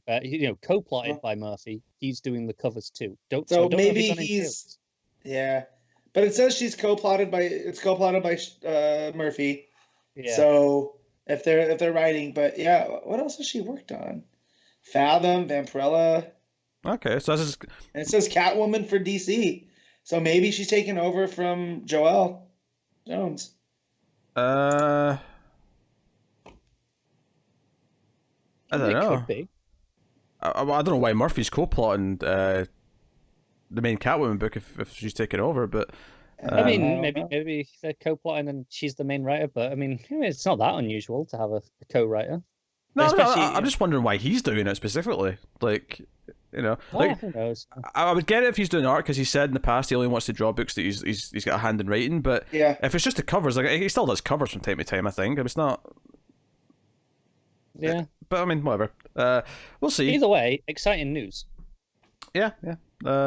Cool. Well then, that was a longer news section than I thought it was going to be, so we will dive straight into the comics. We'll start off with Batman issue 86, James Tynion IV, writing with Tony S. Daniel. And they are obviously the start of a new run. Kind of exciting. To put it in perspective, this is the first time we've had a new Batman run since episode 1 of this podcast. Not maybe it episode is. 2 if you count the Rebirth one. I'd count that as the start of the run. That counts. But yeah, so it says episodes. Actually, episode 1 was the Rebirth. Yeah, that's what I meant. I thought you meant Batman Rebirth issue 1. So no. So technically episode 2, but there you go. So this is kind of weird. It's taken this long to start a new run on Batman, but here we are. So some interesting stuff in this issue. I will say the one thing that not negative per se, but it did sort of take me some adjusting because I've been reading King's Batman for years at this point. Is that this took longer than 3 minutes to read because there's lots and lots of speech bubbles in it now. There's actual dialogue sentences. But so we all know that I'm a sucker for the mid-2000 comics, right? That's my era. Whatever the metaverse called that era. Yeah, you mean the same era that Tynion is a sucker for. Yeah, exactly. Me and Tynion are about the same age. Like we'd have gone to high school together. And this immediately felt from the first 2 pages felt like that era of Batman, and I felt comfortable because when I was reading that era of Batman, I didn't dislike Batman as much as I did. Yeah, later, Matt was reading a lot of Batman. Don't let him pretend otherwise. Yeah, so he always reads a lot of Batman. He just moans about it sometimes. Matt's read more Batman issues than he has Superman issues. I'm calling it. That's not just by the sheer volume. That's true. Yeah. Just sheer volume wise. Now if you take quality percentage and whatever. To be fair, You if know? you look at it like in the start of the New 52, there was like 4 Batman books and 2 Superman books. So I mean, even so I mean, just now, like, it stacks up. But like, I hadn't become annoyed by the Batman tropes yet, and they're here, right? But I feel Tynion handles them very well. I don't feel like it's because Batman. There's things that at play here where it feels like a culmination of different Batmans that we've had. Like there's some animated series in there. There's some movie Batman. So the gist of what's happening here is that there's a gathering of criminals, of assassins in Gotham. We're introduced to, and it kind of it hides who's brought them here, and we find out later it's Deathstroke who's brought a bunch of characters. But Cheshire, okay, I'm getting that out of the way first because I knew both of you guys pronounce it Cheshire. It's Cheshire, and if she's a recurring character, we're getting that right now. I said Cheshire there. Okay, you did that time, but every other time you've ever spoken about it, you say Cheshire. It's Cheshire. It's just not. Matt. I don't care. I don't care. Fine, I don't care. I am American. I will say it Connor's as slack-jawed as possible. A dick about this. He can't have people say what he deems it to be incorrect. I don't care, Matt. Say whatever you want. What I deem to be incorrect. The correct and incorrect. Anyways, I am a big fan of Cheshire. So when I saw her show up, I go, oh, okay, Tynion, you know the way to my heart. She's such a good villain. I associate her with the Titans runs and whatnot. Like, it's so good. I haven't seen much of her in a while. It's just popped up here or there occasionally. Yeah. So and then you got Merlin. You have some new guy called Gunsmith who I could have sworn was Sportmaster by the way he was dressed. So so you've got this meeting, and they're here for whatever reason. Batman eventually, tracks them down, and comes in, and we get a lot of really cool fighting with Deathstroke and the smoke pellets and all the rest of it. Meanwhile, Catwoman is kind of undercover. I mean, she's still Selina. She's not pretending to be anyone else, but undercover. But she's there to actually spy out and catch this guy up to no good. Yeah. So there's a Wayne event that he's supposed to be at to meet with the mayor. It's like a fundraiser to build the new city skyline or whatever. Yeah. And that basically after the city of Bane, Wayne is it Wayne Tech, Wayne Industries? What is it now? Wayne Industries, I've said, but yeah. Anyways, his company is basically rebuilding Gotham, and this is a fundraiser for that. And I will say it's Wayne Enterprises because there's a big sign on the big splash page. Okay. What I will say is that I like that continuity-wise, Catwoman's still a main character and she's still a close ally. It's not like she's just disappeared or she's a villain right now. It does feel like it follows on. Although notably, her hair's growing out. They're going with the shoulder length now for Selina. Rechange. Still that suit that I don't like from Jones's run. Sure, but that's just, again, keeping in continuity. Yeah. Well, I know, but it's a Batman Returns suit. It's kind of weird seeing Batman and Catwoman together and not having them call each other Bat and Cat now. It's been so long since someone else has written them. Yeah. So she's doing almost like the PR that Bruce is running late. He'll be here almost as. Yeah. I'm wondering what the cover is. If like what is Selina Kyle's history like in the DC universe? I don't know. I assume is it publicly known? I assume at this party she's just Bruce Wayne's girlfriend or. Right, but my point is is she like a socialite type that runs in these circles? Is she this hard Scrabble, make it herself type person? Are they aware of Selina Kyle? Or is she a Gotham figure? I don't think they're aware of her, no. But I feel like hanging out with Bruce now, she's kind of becoming a socialite probably. By association. Yeah, but I'm are they aware of her criminal past? No, I don't think so. Gotcha. So she's just okay. But anyway, she catches a guy in the server room, and he basically when she catches him, he starts bubbling and bleeding from the eyes, and then this other voice comes out of his mouth in a green font, which I think leads to speculation of who's behind what's going on, right? Now, given all the art featuring Riddler and they've got green text, it doesn't necessarily sound exactly like Riddler. No, I wouldn't say it's Riddler. It's also reminiscent of Cheshire, the poison she used on the doorman.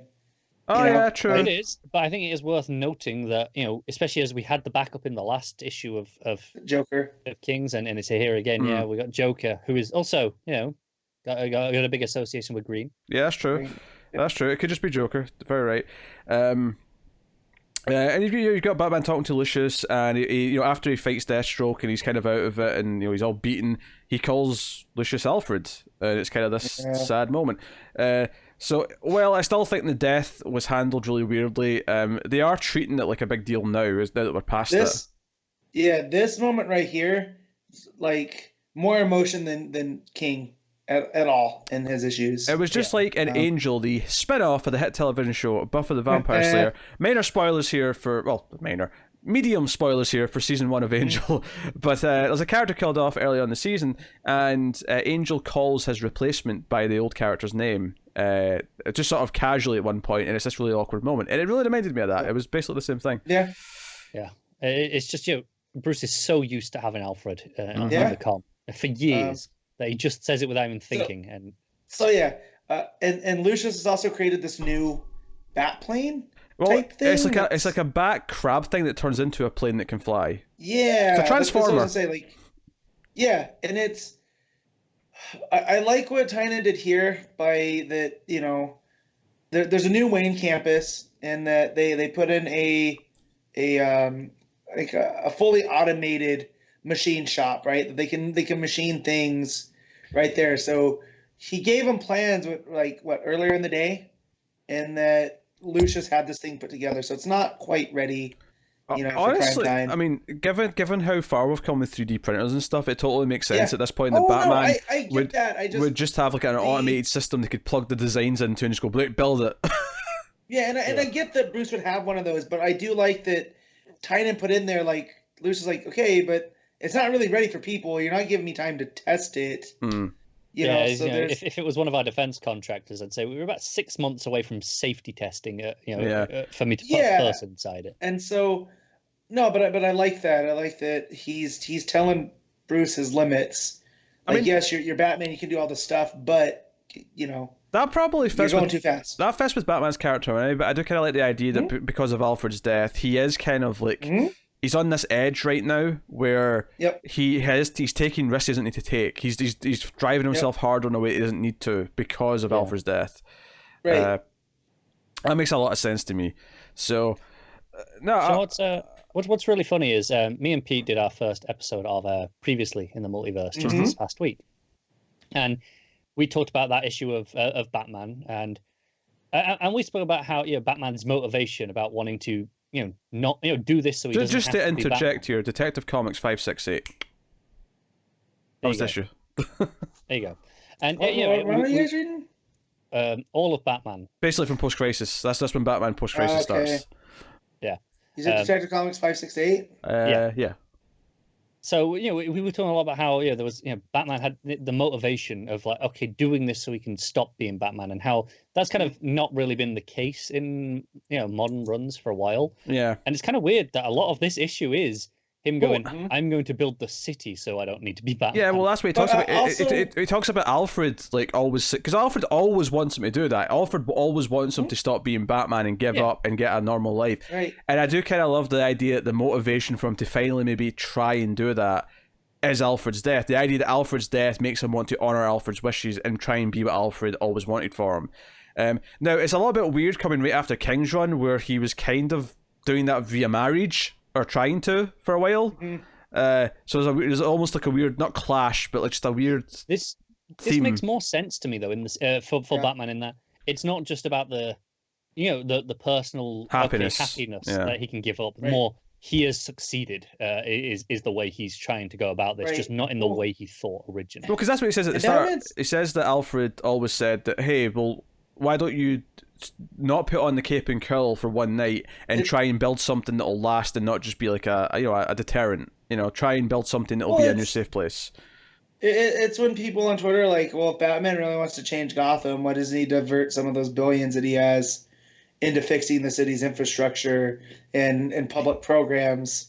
And this is literally exactly what he's doing now. And it's exactly what Tynion's doing, right? Is that he's having, Wayne's basically redesigning Gotham, the skyline, and there's a little piece in the beginning where he used to doodle, or Bruce would doodle in his case books, the skyline, but he would change it, and Alfred would always call it, Bruce's Gotham, or whatever it was. Again, and, that kind of goes. so That goes back to the idea of like this was something that Bruce his path might have led to before the idea of Batman came into existence. when you have the parents that he does and what they had done, but I think that's what makes it work, though, is that it's not that Alfred's deaths sort of motivate him to try and be something that just Alfred wanted to be. It's that Alfred wanted to be something that he saw in him anyway before Batman. He just wanted to nurture that side of him. Like even when he was Batman, he talks about how he always did these like just random drawings of ideas of buildings for Gotham.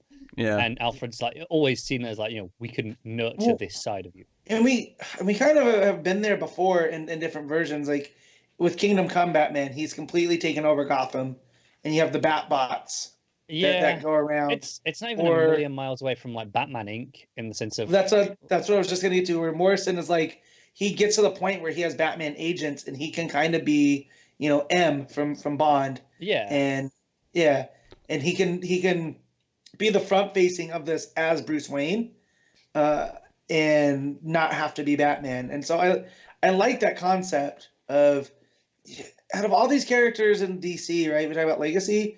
Batman really is the one that I don't want to say leans on it because that's not the right word, but I think it's natural. He's built for legacy. It's natural because I mean, just to quote a line from Dark Knight Rises, Batman could be anyone. That's the point. You can't say that about Superman. Superman can't be anyone because you have to be Kryptonian with superpowers. Like the Flash can't be anyone because you have to have Speed Force powers. Like, but the whole point of Batman is that anyone conceivably could be Batman. He's a symbol and whatnot. And now that Bruce, I feel like now minus Alfred, he's like, well, okay, I am a symbol. How am I going to make this better? And I really like that. And again, with Tynion coming up around the same time I did and reading these books, there's a familiarity there, and it fits right into that continuity kind of super well. So yeah, it's real cool. Yeah. So now the motivation stuff's good. Obviously, all the assassins stuff is fun. The fight with Deathstroke is really well drawn. Tony Daniels' art is really good. Mr. Teeth creeped me out. Yeah, Mr. Teeth's great. Like that Tony Daniel art has his count. So his faces, I've always on women, always kind of off to me when they're mannequin-esque. Like his Catwoman, when we first see her, it's a little bit weird. I didn't have a problem with that page. The one panel even I had a problem with is when Cheshire first meets Merlin, and it wasn't even until she said his name that I knew it was Merlin, because I was actually thinking maybe Raz because of the. They're kind of similar. They're from that same neck of the woods. Yeah, you know. So, but like when it was a couple of the faces there just felt maybe just a bit too pointy. Yeah. I guess is how I'd describe it. It's a bit too sharp edges, but. It's a Tony Daniel thing because he's done this across. It is, but the action's great. All the stuff of Batman on the on the rooftops in the rain, all that stuff looks really good. Mm-hmm. It's really good. I'm really sad that Tony Daniel's not the regular artist on this book. Because then you get to the backup. Yeah, we're getting to Gillen March. Yeah. Now, admittedly, like if Gillen March is only, I mean, we know he's not, but let's say he was only on these like 2-page backups for a while, that'd be okay. It's not too bad. Yeah, it's just a couple of pages at the back. No biggie. The backups, for the record, it does that whole thing. It's basically the opening of the Dark Knight where the henchmen have been told to kill each other, and then the final one's killed by Joker. We don't see Joker. We just see these people, these clown henchmen. You put on a roller coaster. Yeah, it's set on fire. Yeah, they set a roller coaster on fire, and then one of them kills the two others, and then Joker blows up the van that the last guy goes into. Yeah. So it's teasing that Joker's involved in a lot of this, and that we're building to him. Which is fun. I like the idea of making Joker feel like a big deal, even though arguably it's easy to do that now when he's used so much. But I think you can in each individual run, and I appreciate that it's just building to that. So. You'd just appreciate it more if it was a different artist. Yeah, obviously. I mean, Gillen March sucks. But the upside, though, is that because they're all wearing masks for the most part in this little backup, is that his art didn't bother me as much as it normally does. It amazes me that, okay, his faces are definitely the worst thing he does. Yes. I can like some really scratchy art. His I really hate, even like this, and it's like scratchy. I just hate it, and it's so different to Tony Daniel's art as well that it's jarring. Yeah. Ultimately, though, I feel kind of refreshed on Batman. It's kind of nice to just have a new story and a new feel to it. We'll see like how it holds up or how well it goes, but It was a solid enough start, I thought. Yeah, I was really into this first issue. Yeah. Me too. All right, well, we'll rate it then. Matt, what are you giving it? I'm gonna give this a solid 8. Great start. I'm excited to see where it goes. Connor? I'm gonna go with an 8.5, although I nearly took the 0.5 off just for March's art. I will give it a solid 8 as well. I think it's a fine start. And maybe some of the I could almost sense some of that Snyder influence in some of the narration at the start. It maybe took a bit too long to explain what it was saying, but minor, really minor. Maybe that's just being used to King's really succinct, quick. I think it's bursts. interesting because obviously he is a Snyder student, and Snyder's whole thing is your first page sets up your entire story, not just this issue, your whole story. Yeah. And looking at his first page, it is all about it's not a meaning thesis. Batman, but building. It's so I think it works in that context. Yeah, it almost reminded me of like some of Snyder's like Gates of Gotham and some of that early stuff with Court Owls talking about the site. It was reminding me of those things.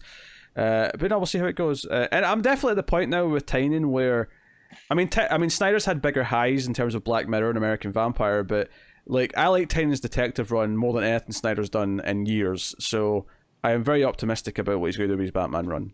So I'm looking forward to it. So that'll take us on to Supergirl issue 38. Jody Houser writing with Rachael Stott and Inaki Miranda on the art. We have a continuation of this. It is still very heavily tied in to what's going on in Batman, Superman, with the infected stuff. And Hella Risen.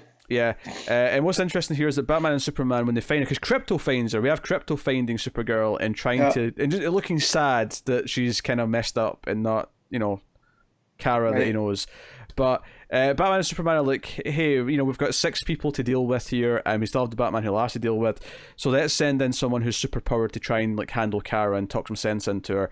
So they send in Wonder Woman, who goes to see her at the end, which was super cool. I like seeing that.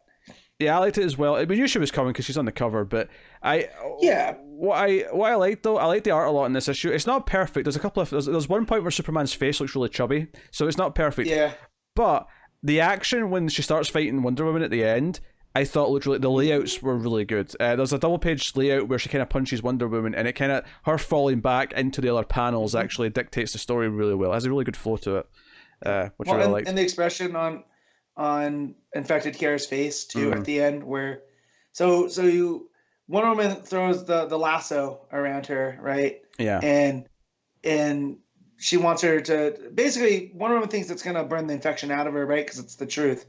But then we get a almost a double turn that she goes, no, this is who I always have been, and the infection just brought it out of me. But seconds later, it starts to burn out of her. Yeah.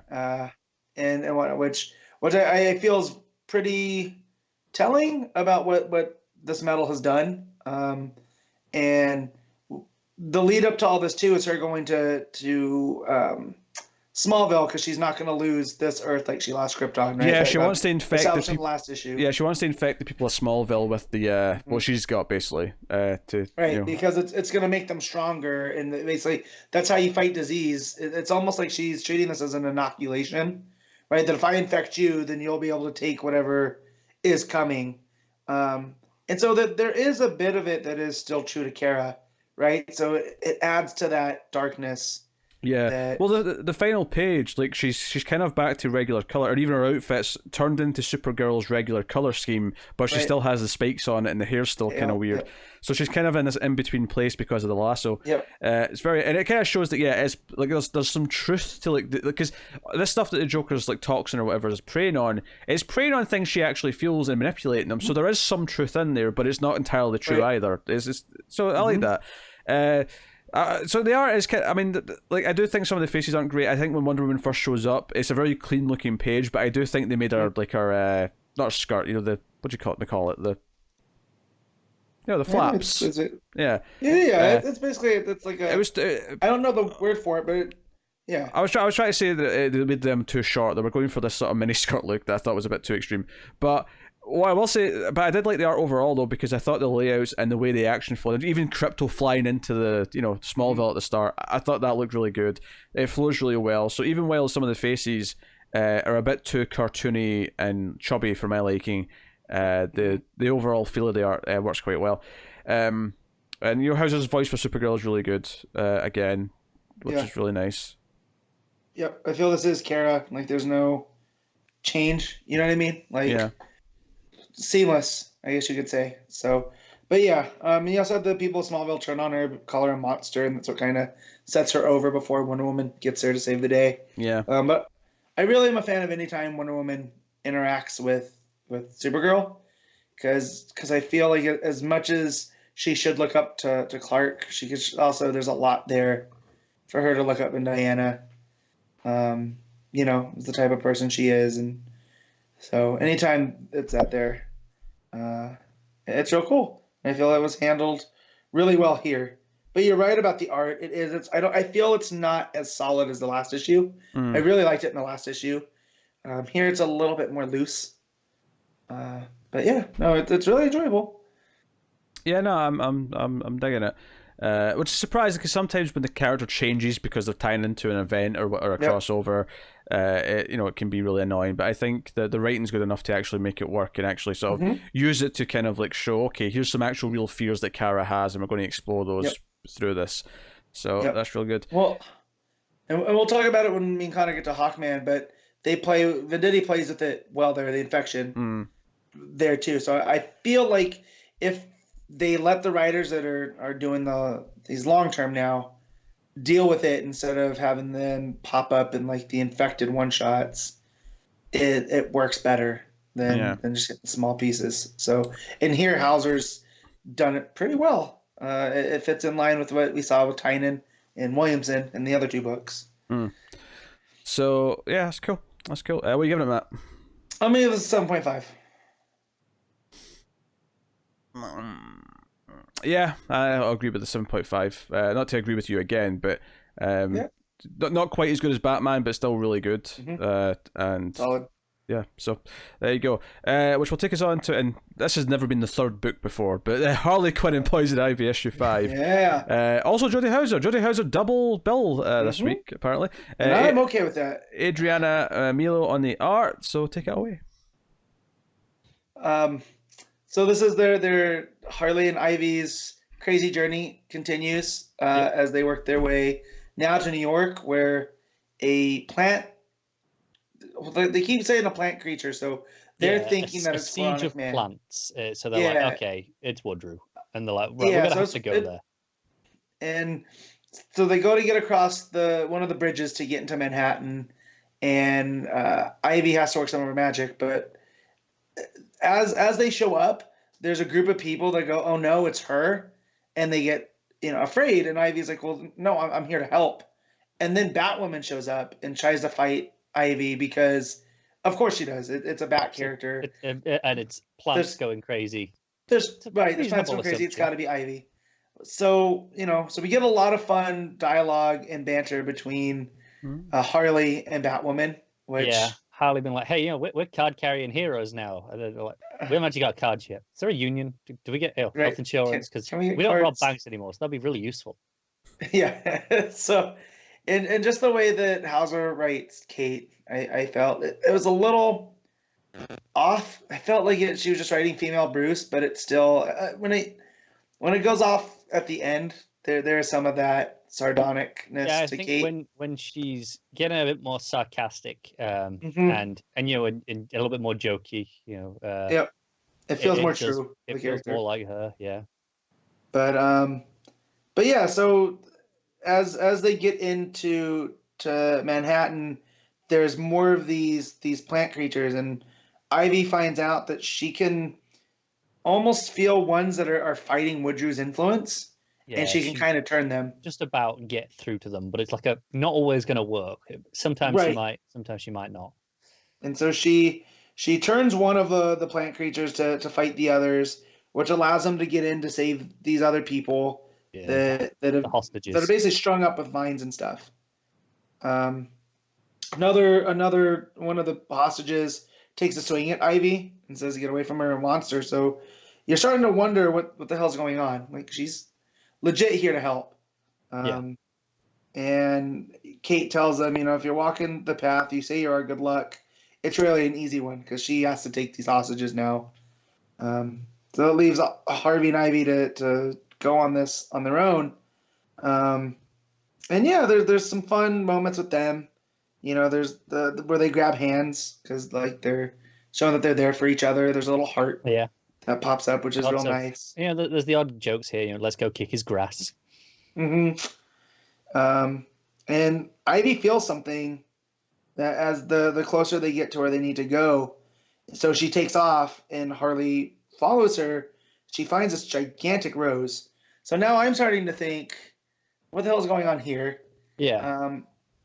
I don't know if you had read the Cycle of Life and Death. I did, yes.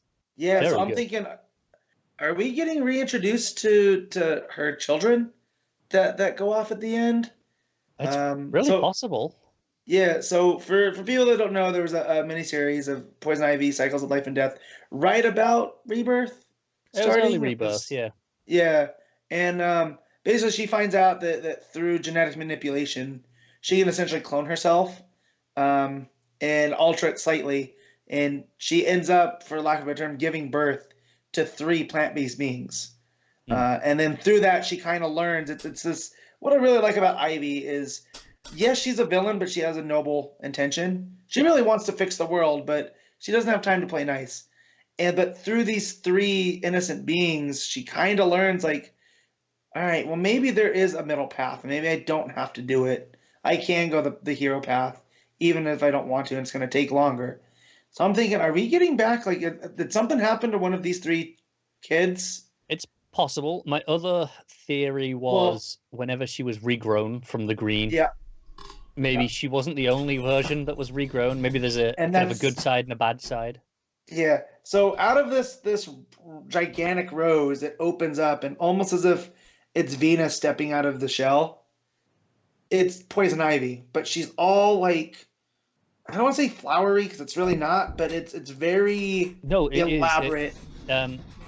She's got like flowers growing out of her back, which give the impression of like angel wings. It's a very like flowing dress, like sleeves. Yep. It's interesting. It's really very extravagant. That's a good word for it. Regal, maybe. Yeah, and so, like Connor just said, so now we get the point that this isn't one of the children. It wasn't what I thought it was going to be. Unless there's been some manipulation going on with the kid. Well, no, I definitely feel like this is the other version of her. So we got the version that kind of died, we got a version that did officially die in Heroes in Crisis, which we hate. Yeah, get rid of it. Correct me if I'm wrong, the whole thing of that was bringing back from the rose. Right. So we have this, the seed that Wally had given Harley, and then it's regrown from the rose, and she comes to life. But then she gets the fertilizer. So my whole thing is, well, what if now we have 2 Ivies? Like, what if the green healed the other one too? She wasn't officially dead, right? Yeah. And now we have this one that's stronger. Plants tend to germinate and spread. Right. Could the seed have? Could there have been more than one? Essentially, could right? Okay, we planted this one, and this is our ivy that grew. But what if another one grew without any heroes there to support? No Harley or anything to support her in her transition back. Right. And so now it starts to go, which one is the real Ivy now? Like, are they both? Because now we have the 2 aspects. We have the one that's trying to do good, the one that's teaming with Harley, but now we have the other one that's totally about, plants. New York and plants for everything. Yeah. So and so that's why when we got the it's you, that was all set up for this. This took me by surprise. Like I was fully expecting it to be Woodrew or some other shenanigans. It plays on the first read in the sense of, oh well, they all know Ivy by reputation, and clearly there's plant shenanigans going on. They just assume, like Batwoman did, that this is Poison Ivy. Seems reasonable enough. So, but yeah, and the art just handles it all. I mean, the colors, tons of greens, all throughout. It's gorgeous, isn't it? Yeah, and then Kate and her red hair sticking out against that with the paleness of Harley and then Ivy as well. Like Melo's art is really, really good. And ever since, almost getting away from that almost cheesecakey style too. Like I appreciate. Yeah, there's like none of that in this issue. No. Even when this I'll call her, second Ivy or true Ivy, whatever this is, even when she's revealed, it's very elegant and regal. Like Connor was saying. So modest. Yeah. So I'm really enjoying this. It's got off to a rough start, and now I'm. It's gotten better and better. Yeah, definitely where the next issue goes and where it leaves one of my favorite characters. I'm definitely cued into that. The next issue is the last issue, and I'm excited to see what it sets up for the future.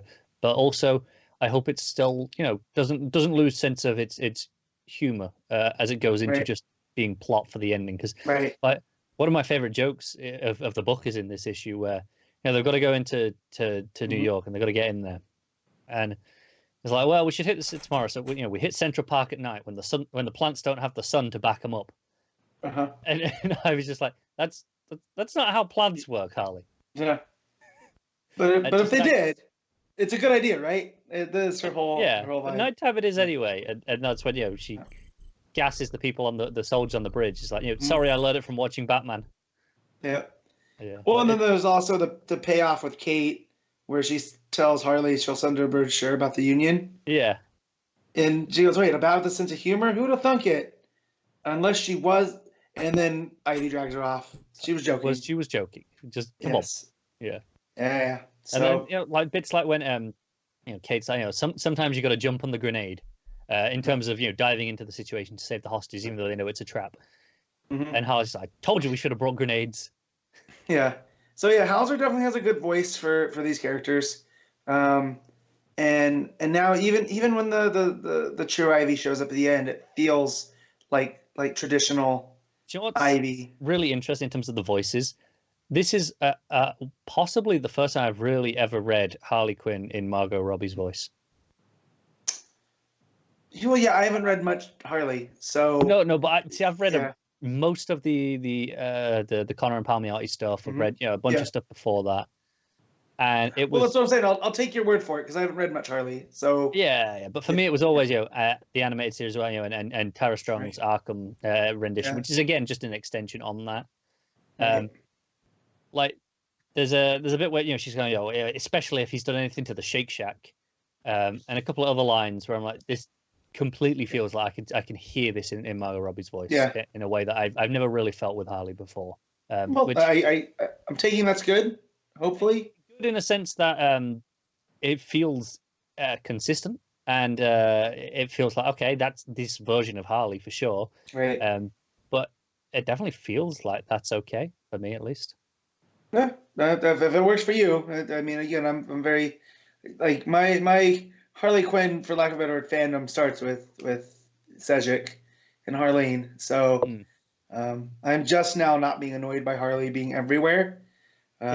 So yeah, and this doesn't feel like Deadpool light either. This feels very much cartoony.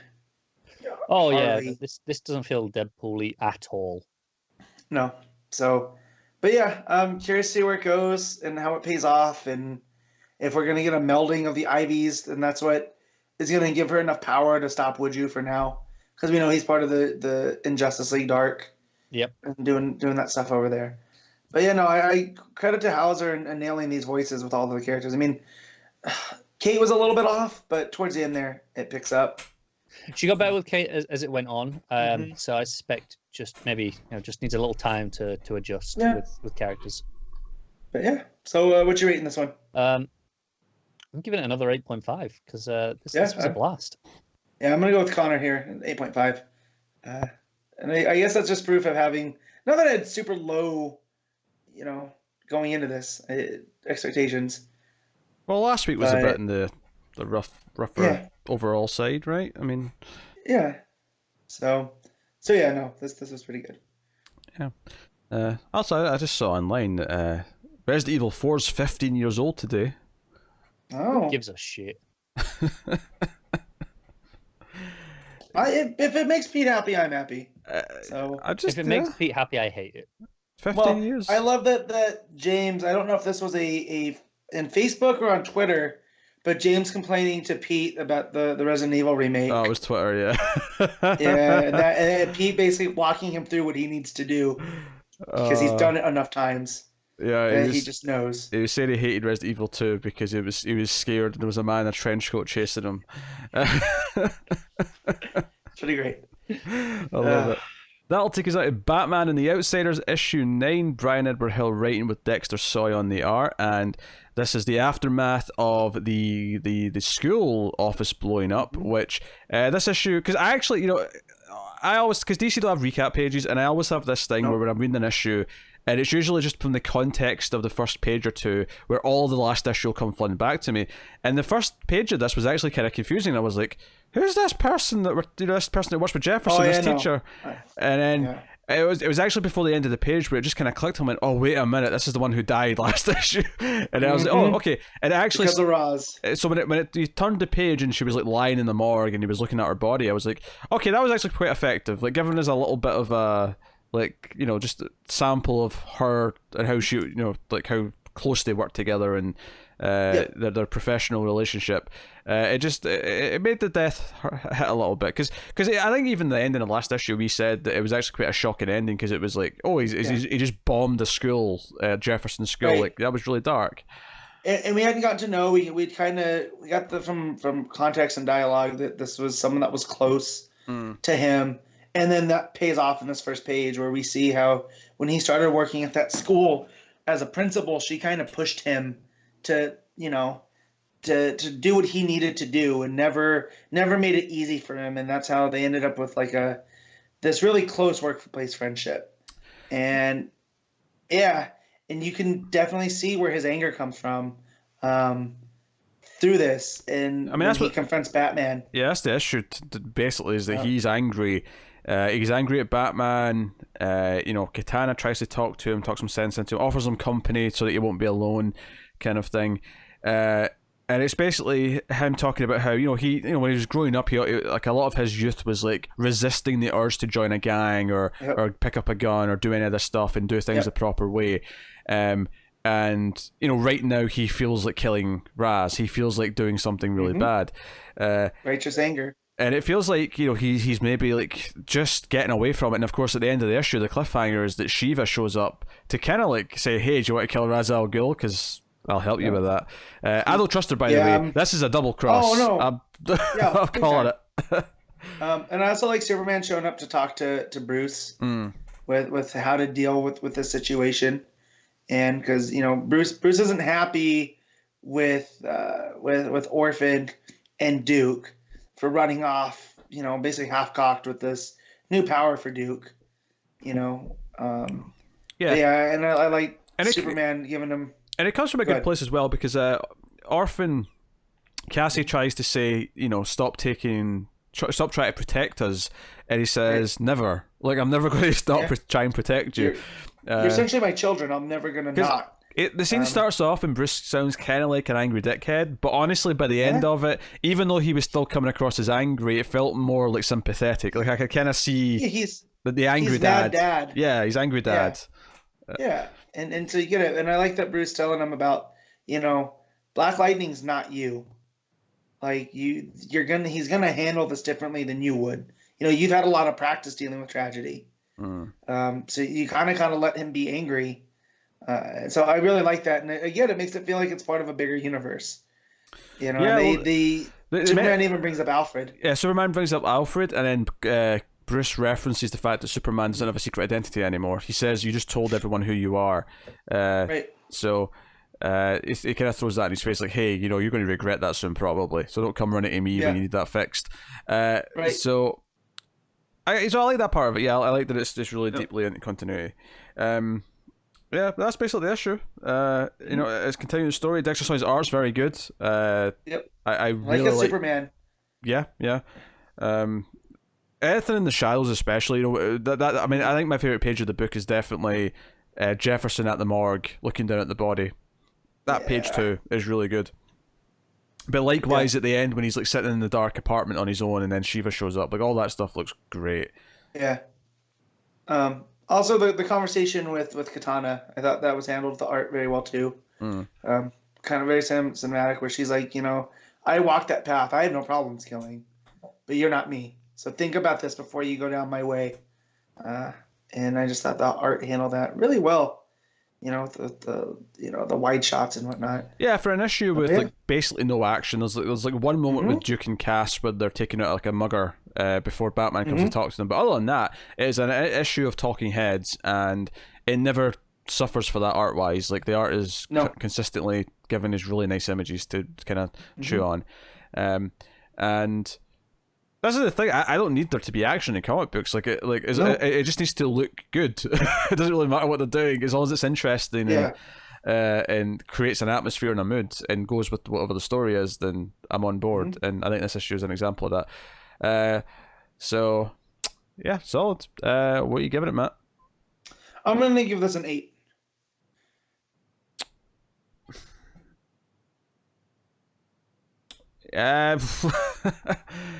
I feel like I need more of a scale around this part of the 10-point system, because I feel like this is around that level as well. But I feel like I need to differentiate between some of the. But I also give it 8. I've matched Matt in every score so far. I don't like it. It's too similar. But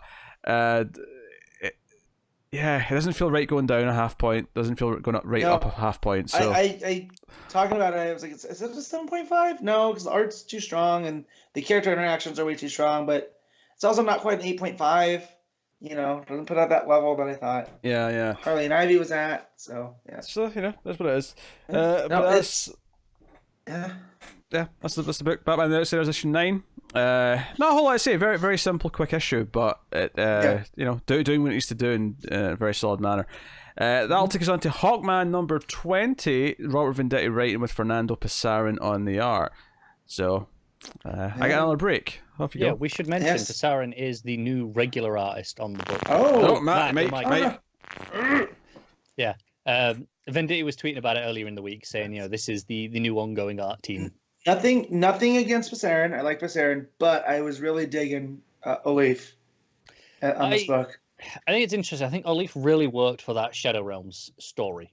True. And even when we came out and what we were doing with Sky Tyrant, it still worked. I think now we're getting back more into the space archaeology stuff. Yeah, this works better. That's true. I like Olaf, so and I don't like change. We've established. Yeah, but I mean, we can expect this for at the very least this arc, if not longer now. No, and it fits. Passarin fits because this feels very, again, mid 2000s with the Ran Thanagar stuff. Because we open on Ran. In one of the previous Hawkman lives. So I want to give Venditti the utmost credit, not just because he's become one of my favorite writers, right? The creativity in the names to give Carter Hall. And the one here for the Rainian version, I was like, you did it again. Yeah, Catarthal, but all one word. Catarthal. I also love there's a panel because this is he's Iranian. He's got the jetpack, and he's dying. Yep. And he's sat there, and it's a panel of him kind of falling to the ground, throwing the jetpack down. Yep. And all the caption says is "It's strange," and obviously it feels like a nice little shout out reference to Adam. To Adam, yeah. Well, you have the jetpack, but he also works like the Rocketeer, which can't be not coincidental. An accident. No, not at all. So, and he's fighting this. So, I want I don't know if the market could sustain a second Hawkman book, but I want Tales from the Journal, right? What I want is once this book ends, and it will eventually, just give us minis of Tales from the Journal. I want this one because when he's fighting this death cult on Ran that have these it's not quite a pike, but what's it when you have basically a long blade on a staff? I believe it's a glaive, although glaives are usually more of a curved blade, but I suppose this is relatively curved. Yeah, whatever it is, I want more of this death cult. Did we get and that basically name? It says we clergy, so there's some type. Yeah, I didn't think clergy was the name of the organization, but clergy is in religion. No, I know that. That's why I was looking for the name. Yeah. But it says we clergy are legion, and the idea that they're all these bald dudes. Oh, here we go. We do get it. The dread clergy. The dread clergy. So there we go. Yeah. Give me more of this, and I want some of the ancient Egypt stuff, and I want the Nighthawk in the Old West. Like, you want it all. Yes, I want more of Kara's teacher, Qatar Ol from Krypton. Like, anyways, it's just straight a really strong start where they have him cornered. He's dying, and they're not going to get the journal because it's too important. So he shoots his jetpack and blows them all up with him. And I'm like, that's so rad. Yeah, and that's when we cut to Sky Tyrant, who's on the ship that he had from the end of last issue. Yep. And we've still got Hawkman there in the ghost form, kind of watching him and talking to him. But he's reading this journal of all the past lives. Mm-hmm. And we also get the how he got infected by the Batman Who Laughs, which I felt would have been a little bit too reaching, but I like what it goes here because it explains, how Sky Tyrant got brought out, and now it's not just this was a persona waiting to jump. The infection gave him the power to take over, which also begs the question. We know he reincarnates over time and space. Yes. And we know Sky Tyrant's the Earth 3 version of him. Yep. So, on each of these Earths, are there an infinite number that have been reincarnated? So, there's a dark version of Catarthol on Earth 3. I think there might well be. Yeah. Right? Which, again, has completely changed Hawkman. Why did it take this long for someone to be like, yeah, they're all true? All of his lives, they've happened concurrently because of this point with Qatar Deathbringer. It works so well. I love it.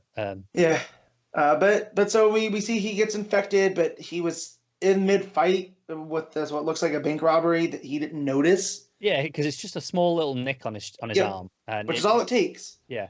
Yep. And it was he was the first one he did because he knew that his body would be able to fight it longer because of the nth metal. Right. Because he's so used to the nth metal. Yeah. And so he just wants to take over, and he's gonna help Batman Who Laughs because he wants to kill as many people as possible to prevent. Make sure he keeps reincarnating. Yep. And yeah, I like that too, that Hawkman's trying to do all these virtuous things and save as many lives to counterbalance that. But no, Sky Tyrant's like, nah, man, we're gonna keep on this train as long as we can. Yeah. And we get confirmation that Adam is riding along. Yeah. Yep. On the ship, and he's with Kendra. They're working together to try to fix this, which I do like. Again, anytime you build out a supporting cast, that's why I like DC Comics so much, is that you have these strong casts around. Oh, absolutely, and they're all kind of in there, and it's just ticking along. And I think the implication is Adam isn't just in the ship; he's inside Hawkman's body. That's what I mean. He's in his Atom ship that the technology is used for the Hawkman microverse ship, right? Yes, and it looked like he was in like the brain, but I don't like with the way it was drawn with the squiggles. Yeah. But I'm not. No, he is. So I'm like he's on that side lobe, and it goes out, from there. So yeah, he's on Carter, and so they land on a planet where it's a planet of giants, and there's a statue of a dead, or I don't know if dead or if it just fell, of a Hawkman. That's just massive. I'm going to say dead because of the way he's holding the mace. That's what I thought too. A statue would be more triumphant usually, right. Whereas this is more of a mausoleum. Right. And so, here we start getting to those pulp elements that I loved at the beginning of this. Right. Because he finds a doorway that's Hawk marks the spots. There's a little symbol there. Mm-hmm. No spirit of adventure. Which one of you hid one here? They made it way too easy. But it's not that easy, because as soon as they open that door, A Hawkman shows up. A gigantic, because the key is too big, and yeah, a what do they call it? A Hawk Titan, Titan Hawk. Yeah.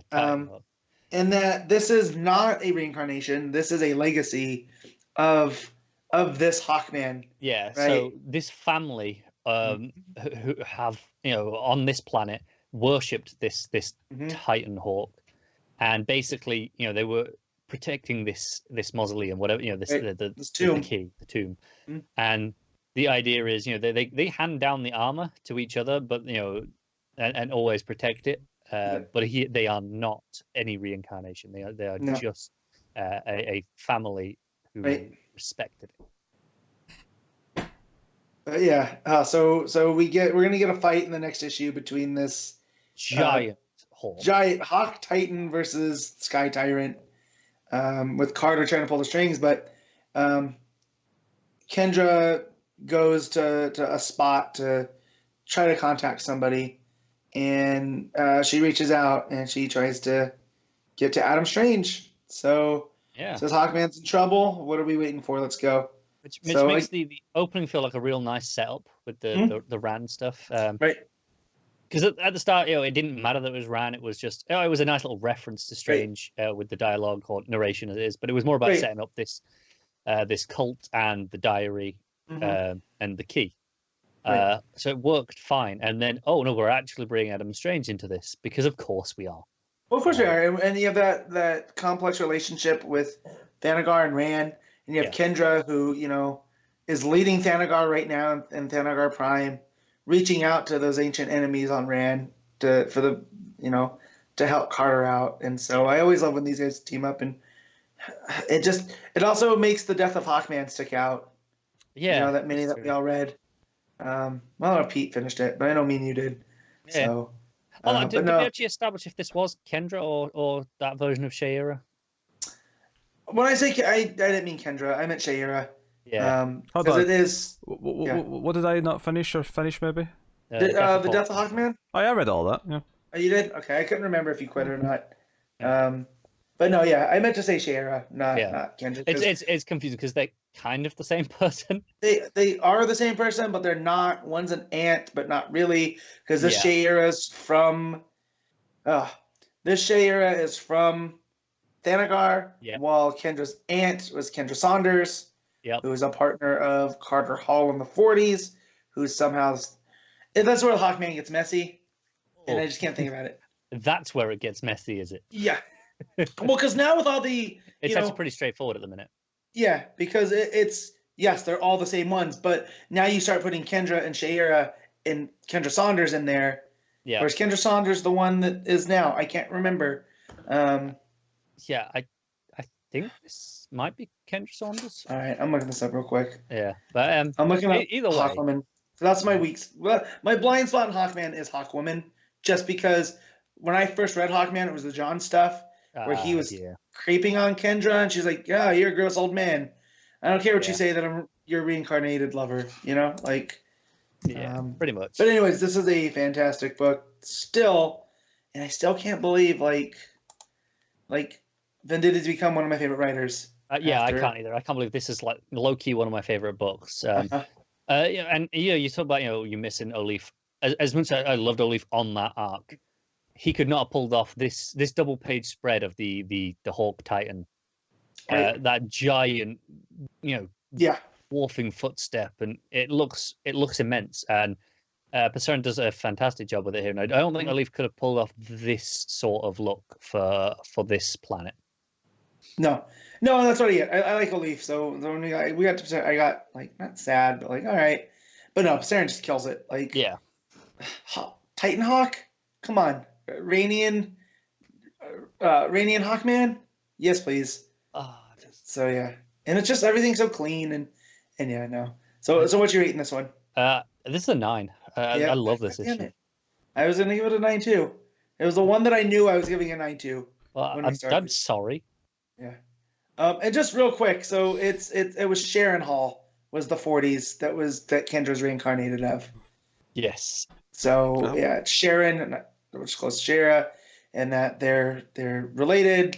through Carter Hall and and Speed Saunders, their families got together. So yeah, That's not confusing at all. not at all. So yeah, Well, there's Kendra Saunders, Kendra Hall, Shiara Saunders. yeah. The- It's Hawkman and Hawkgirl / woman is a continuities. They can't even agree on if it's Hawk Girl or Hawk Woman. All right. Well, that will take us on then to Young Justice number 12. Brian Michael Bendis writing with John Timms on the art. A couple of different things going on here. Superboy gets sucked into another world, of course. Warlords there. Taurus. Yep. And There's dinosaurs. There's dinosaurs, yes. If I ever was gonna have Connor more endeared to me, he says he doesn't like fighting dinosaurs because it's like kicking a puppy. Come on. I did. I mean, and that little fight scene was fun, especially since it gave me a break from the 50 word balloons on almost every other page. Yeah. So, look, we both really like Bendis. Yes. We both have been enjoying what's going on at Wonder Comics. This just felt like, all right, it's time to bring all these characters together. Well, and if you're not reading the other books, here's your introduction and why you need to know them. Yeah, I mean, I actually think a lot of the dialogue in this was really good, but because we had all of Young Justice plus Wonder Twins plus Miguel and Summer from Dial H for Hero, and they were all quick talking constantly. And Naomi, of course, yeah. Because they're all quick talking constantly, there was pages in this book that you know, like, the surface area of a page should still always be like at least 2/3 art versus 1/3 words. And this was the opposite. There was so much text in some of these pages. Bendis is definitely not managing his landscape very well here. Like It's in Tim's art's like great. before we started recording, we were like, okay, how long we got? Pete said he's just had this left to read with about 15 minutes to go. And he'll be on time. Yeah, which I normally would, and even with Young Justice, I would normally be fine in that 15-minute period. I was admittedly running slightly late, and at about 5 minutes for a say, all right, I've still got the 2 Hill House books to read, and I still finished both of those before Pete finished this. Yeah. Page. No, it's not going to happen. But I was going to show you how many burbles were on page 2. Page 2 is pretty... I mean, I can get that on the Comixology preview, I imagine. Sure, yeah, you can, yeah. I'm going to go and see just how bad it seems to be. Yeah, page 2 was rough. God damn it. I tried to skim towards the end, but I went into the Amethyst preview instead of the page I wanted to go to. Yeah, like there's a page just towards the end where it's like 6 really, wide horizontal panels of like there's like 9 characters going across each panel, and there's just so many little bubbles going across. So this was just an example of sometimes less is a little bit more. Holy shit. This is why I don't like Bendis. It's not usually this bad. The problem is they all sound the same when I read them. Anyway, so basically, Kelley, Teen Lantern, and Wonder Girl go to the Hall of Justice to get the Justice League's help. They're not there though; they're away on a mission. So the Wonder Twins let them in. Don't believe them at first. Bart shows up as well. He went. Where did he go? He went to get donuts in Portland. It took all day because there was a line. Yes. Which I love that you could tap into the Speed Force as much as you want, but you hit a line at a popular restaurant, because I'm assuming it's Voodoo Donuts in Portland, which is like famous for their crazy donuts and whatnot. Sure. Right. And so what took so long? There was a line.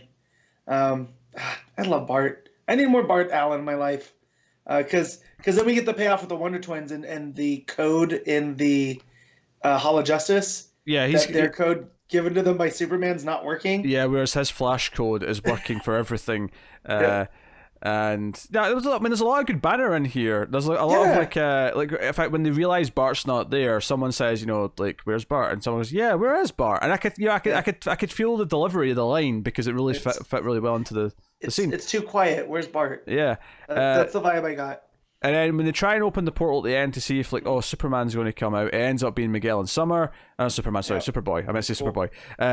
And it's like, okay, well, we have to deal with Star Labs, because at one point in the Hall of Justice, the Wonder Twins call this shady Star Labs doctor, and she straight up lies and says Naomi was causing trouble and our powers were, messing with them. And Wonder Girl and Co are like off panel, like, listening to this, going, "This is just lies. Like, none of this happened." So at the end of the book, it's basically everyone gearing up to go and like deal with Star Labs, and Miguel punches in, the dials H for hero, and he basically becomes Spider-Man at the end. He's web swinging at the end of the issue with everyone else. I was like, Bendis, you funny guy. You like, know. If it even says at the bottom next time, Wonder Comics activate, and I'm like, that's just Avengers Assemble, but much shittier sounding. Or it's Wonder Twin powers activate. Well, yeah, but that's not what it says. It says Wonder Comics. Right. Like Wonder Twins powers activate, so Wonder Comics activate. I'm sure that's what that was closer than Avengers Assemble. I just saw Spider-Man, all right? I was thinking Avengers. I get you. I mean, the layup's there, but all right, you take the 3. That's fine. But and it's like straight up Spider-Man webbing, and he's like spinning.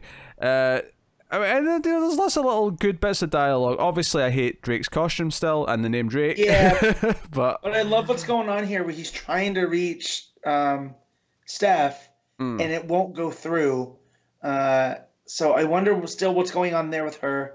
The Star Labs stuff, they're still shady, and this just made me wonder why Bendis picked Star Labs. Is it because they're a more noticeable name? Because this has got Cadmus written all over it. Like I was thinking from the time I read this book, probably on Thursday, to now is Cadmus created Superboy. So if there's someone that wants him out of the picture, that just feels more as a longtime DC reader like Cadmus than Star Labs. But I mean, Bendis has his story, and I trust in him, so that's fine.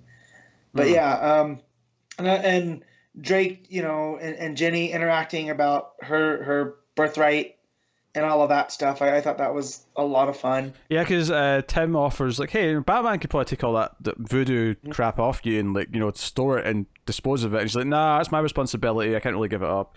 And he's like, I get that. I'm going to sneeze. Sorry. Uh-oh. There it is. But they're talking about it was like she did like a magic spell. No, it was like fire a magic gun. It's like, well, is there a difference? And let's see if this works, because I turned the brightness down. Look at all those bubbles. Yeah, it's just bubbles across all those panels. This is nuts. It was one of those too. I was trying to read on my lunch, and my coworker was like trying to talk to me. I'm like, I got to get this read, man. This is taking me longer than it should. Usually at lunch I can get one read and still socialize, but this took some focus. Yeah, that's took like 20-25 minutes to read, which for a modern regular-sized issue comic is actually nuts. Most single issues these days take about 10 minutes. Yeah. Like Connor said, as layered and detailed as Dollhouse Family is, it still took me half the time to read that as this. So yeah. Yeah, but that said, though, everyone's together. They're going to go off to fight Star Labs and hopefully get Connor back. That is the thing. And Connor's all upset. I liked him pointing this out, because he's like, oh my god, I'm in a different place again. And he says that he's especially sad because he was found, he was stuck in gem war for so long, and his friends actually did find him, and he's just immediately been thrown back somewhere else, and it's kind of weighing on him a little bit. This kind of not again sort of attitude, and I like that. That made sense to me. So you too, a lot of good character moments in this one, which Bendis, he's great at. We all know this. I love the stuff with Naomi, and I was finding out that the end of her book and the stuff that happened in Action and now this are all within the span of like 36 hours. Yeah, because she says she only got her powers like 2 days ago. Yeah. And then she, the Wonder Twins are like, oh, that's the girl that Superman and Batman brought here. So it's tying into all of that stuff. And I feel like this is a great way to use Naomi when her book's not in limbo, but when we're waiting for the next volume of hers to come out, her next adventure. This is a fun way to have us not forget she's a character instead of just putting her on the back burner. And again, it's establishing a timeline, and how I'm sure we'll see Superman revealing himself in one of these issues. As his identity. Not revealing himself like that. He's not a perv. But, getting rid of a secret identity, I'm sure we'll see where that fits into this timeline. And so if you're reading it, all of them, it pays off. It weirdly made me want to go back and read Dial H but then I remember it's not Bendis, it's Humphreys. So I That's don't right. wanna There's be even a up- reference, which, and I've not read the last few issues. I only knew this because of Connor talking about it last week. Yeah. But there's a reference to him looking like Superboy from last issue of Dial H, because he mentioned because one of them says, "Oh, we're expecting Superboy," or something like that, and he says, "Oh yeah, well I was kind of one," or something like that. He references. He references that he was a Superboy, punky-looking Superboy recently. Yeah, the other two was Drake talking about how he's used the hero dial before, right? Yeah. Is that Tim Drake? Yeah. And I'm wondering if when that's ever episode. If you guys know, those viewers / listeners, or if that's just something Bendis is throwing out there. I'm sure it's I don't happened. remember Tim Drake ever using the hero dial. It's probably happened. I bet he's pulling this from some miniseries from somewhere. Find this out. 1997, March. Legends of Dials number 4, I don't know. Alright, that's basically Young Justice. Fine issue, just too wordy places. Has to cool down a little bit. What are you giving it, Matt? I'm going to give this one 7.5. Like, the art's great, but it was a lot wordy in it. And it almost just felt like a, hey, look at Wonder Comics. You guys should go check these out. But it's still enjoyable nonetheless.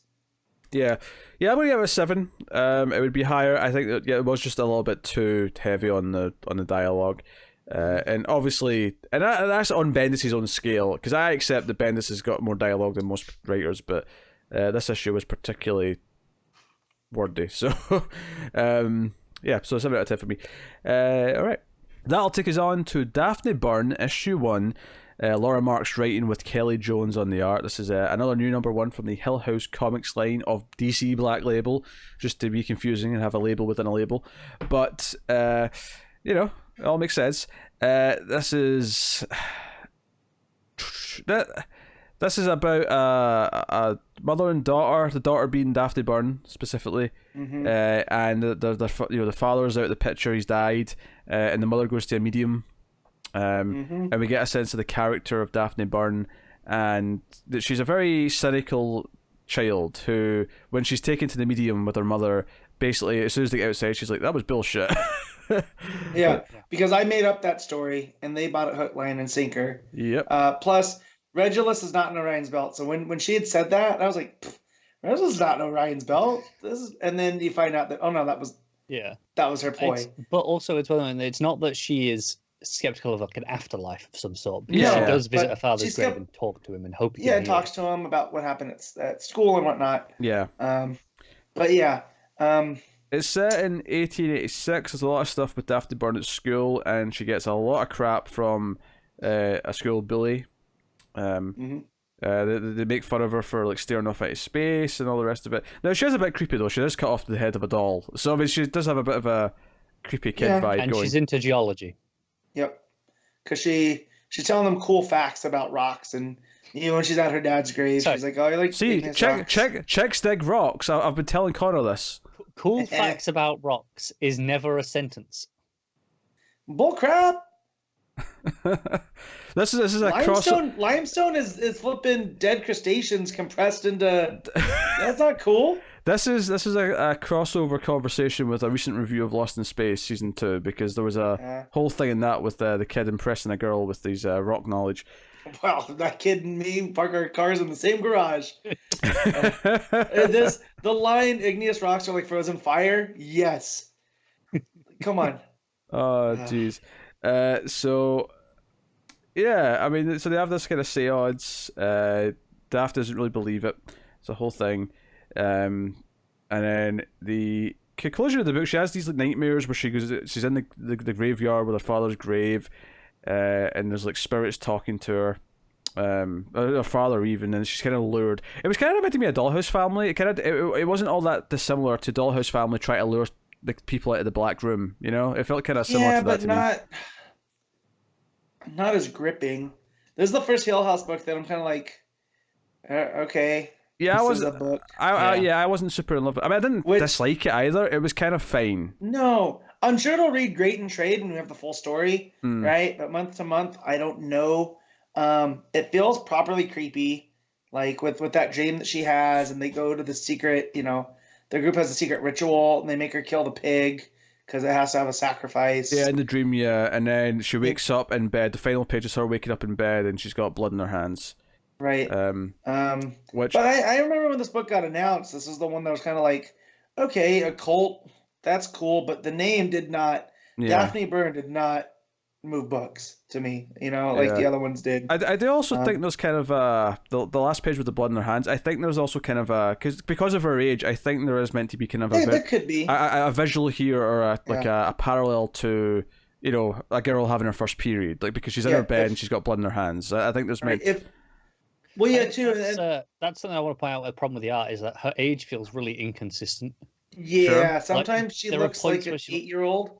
And she ranges anywhere between like 10 and 18 to my eyes in various panels in this book. And is this the same Kelley Jones that did those Batmans that I don't like with the long ass ears? Yeah. Yeah, so I'm not a fan of the art. I just didn't know if it was a coincidence. It was the same Kelley Jones. But no, and this, if her name was Rachael instead of Daphne, I'm like, oh, this is Victorian Raven, right? I'm getting Raven vibes, like the fact that you get the creepy guy that's like, oh no, she's chosen. Like I feel like that's Trigon, right? And he talks about because she asks, oh, is my father here? And he goes, oh, your real father is. Yeah, like I'm getting Raven vibes huge, which I'll check out the second issue, right? It's Hill House, but I'm not that excited like I was after Lolo Woods, where we had the discussion that pulled me back in. Yeah, I think this is definitely the weakest of the book so far. I will say though, I mean, I don't want to be too bad in the art actually, because as well I agree that the age is inconsistent. I think it has a good tone. Yeah, I think it fits the mood that it's going for this book. I think immediately like those heavy shadows, like there's no gradient to the shadows. These heavy, harsh, like thick shadows really fit. They don't feel like they're shadows. They feel like they're solid. Yeah, I think that. No, I get that. Kelley Jones is again art subjective and whatnot. I don't dig it, but it does match the book. The age was all over the place too. Don't get me wrong. I mean, Kelley Jones, it's a 90s style. It looks very 90s. Yeah. I don't hate the art at all. I think the only thing I really dislike is the inconsistent look of the age. The rest of it, I think, really suits the book. It's got a great mood to it. The big thick lips with all the heavy shadows on the lips, works in this book. It's and also it was actually quite a quick read. It wasn't overly. I mean, this was like a fresh between this and Young Justice. This was like the opposite end. This was So very brisk. I had to wait. Yeah, I had to wait to give my dog her medicine because we have to keep it in a cycle before I went to the movies last night. This was a nice kill time. I read it real quick before I gave my dog her medicine. So I was glad I didn't have to put it back down and then pick it back up before I went to the movies. So speedy read. So again, I'm gonna check out the second issue. The second issue is more of this, where it feels, I might just wait till it's done and listen to what if you guys keep going. Which sucks because I want to support Hill House as much as I can. But so far this is the only one this is the fourth one, I think. Fourth, yeah. Yeah, and we've been really in on all the rest of them. Yeah, well, so, we'll talk about Dollhouse Family. So when we get there. Yeah. I mean, that's pretty much it, I think, for this book, so I think we can rate it. Cool. What are you giving it, Matt? I'm going to give it a 7. Connor? 6. Yeah, I'll go with a 6. All right, then 5.5, because I got to go lower than you guys. Wait, what? You are 7, you were higher than us. Yes, but I didn't like it as much as you guys. You see how that works? All right, so I'll give it a 6.5 then. Boom. Keep the ratings consistent with me. Oh, dear. All right, final book of the week then is Dollhouse Family issue 3, Mike Carey writing with Peter Gross on the art. And this one has a lot of time jumps actually, because we jump to Alice as a college age person, and she even mentioned she's a little bit older than most of the other college kids, so she's a little bit older than that even. Yeah. She had to adjust to life, and it seems like her new family that adopted her, it's treated her well, right? It seemed to work out, yeah. To be fair, the opening of this issue is that narration saying, it goes faster now. Days, months, years, they run by me like a river. Yeah. And she, she has this one night stand with a guy, which may not have been a one night stand, but his condom falls off. And despite the fact that she goes to the doctor and tries to get, morning after pill and whatever, like she still ends up. And obviously, I'm thinking this is supernatural, right? Like there's a reason for this. Something wants this kid to be born. Like they're determined for the offspring. But because she even has the diaphragm there too. So like she was taking precautions, right? She's gonna become a veterinarian. That's what she's at school for. And we jump ahead to when her kid's maybe like 8 years old, and now she's got a little girl, and she's having a play date with this other mom, and we see that she, the daughter like has one of the dolls from the dollhouse, and she sees the house, and she's like, no, stay away from her, and she's like, hey, don't talk to anyone if that house talks to you, like, because she knows what it did to her and what it tried to make her do, so she's been very specific about what she's asking. Cordwainer shows up, and so I will say the ending of this issue, obviously we'll go back and talk about the flashback stuff, but the end of this issue is super dark. There's a page to where it's after, like, what was the character that like, sort of appears from the house and leaves? Jenny. Yeah. So Jenny appears and leaves and goes to, this basically an incel, an extremist incel who's on his computer talking about interracial relationships, which is not just an incel, a racist incel. Like are a lot of incels racist, stuff like that? Not by definition. Though. Okay, sure. Not by definition. Incels are by definition anti-woman, not necessarily racist. Right. But this guy has the added caveat. He's like incel plus. But they do fit together quite well. Like, I'm sure there is a significant overlap. Yeah, I'm just saying there is not a necessity. The type of person that's an incel is also fairly likely to also be a racist dick. I mean, that's they're not healthy people. Let's just they need to go talk to somebody to deal with their issues, but they don't because they feel they have the internet and they can Because I would suspect though that even if there is a lot of overlap, most incels are not as intensely racist as this. Right. Okay. Because I took this up as this guy was just mainly racist. Like he was a hard on, like he's the what he's talking about when Jenny appears to her, is that to me strikes more hardcore racist than incel, but I'm also I was getting both, but I mean now that you mention it, like that Venn diagram almost overlaps. He's saying that if a black man and a white woman have sex, then it's always rape, and both of them should go to prison. Yeah, right.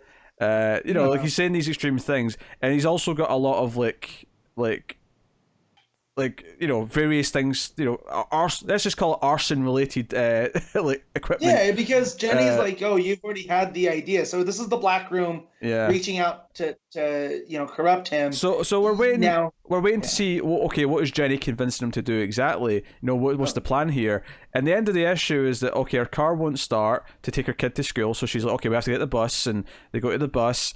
And when they're on the bus, this guy shows up with a bomb strapped to his chest. And calls her a race traitor, and blows up the bus. It is a super dark ending. This is a terrorist attack at the end to kill.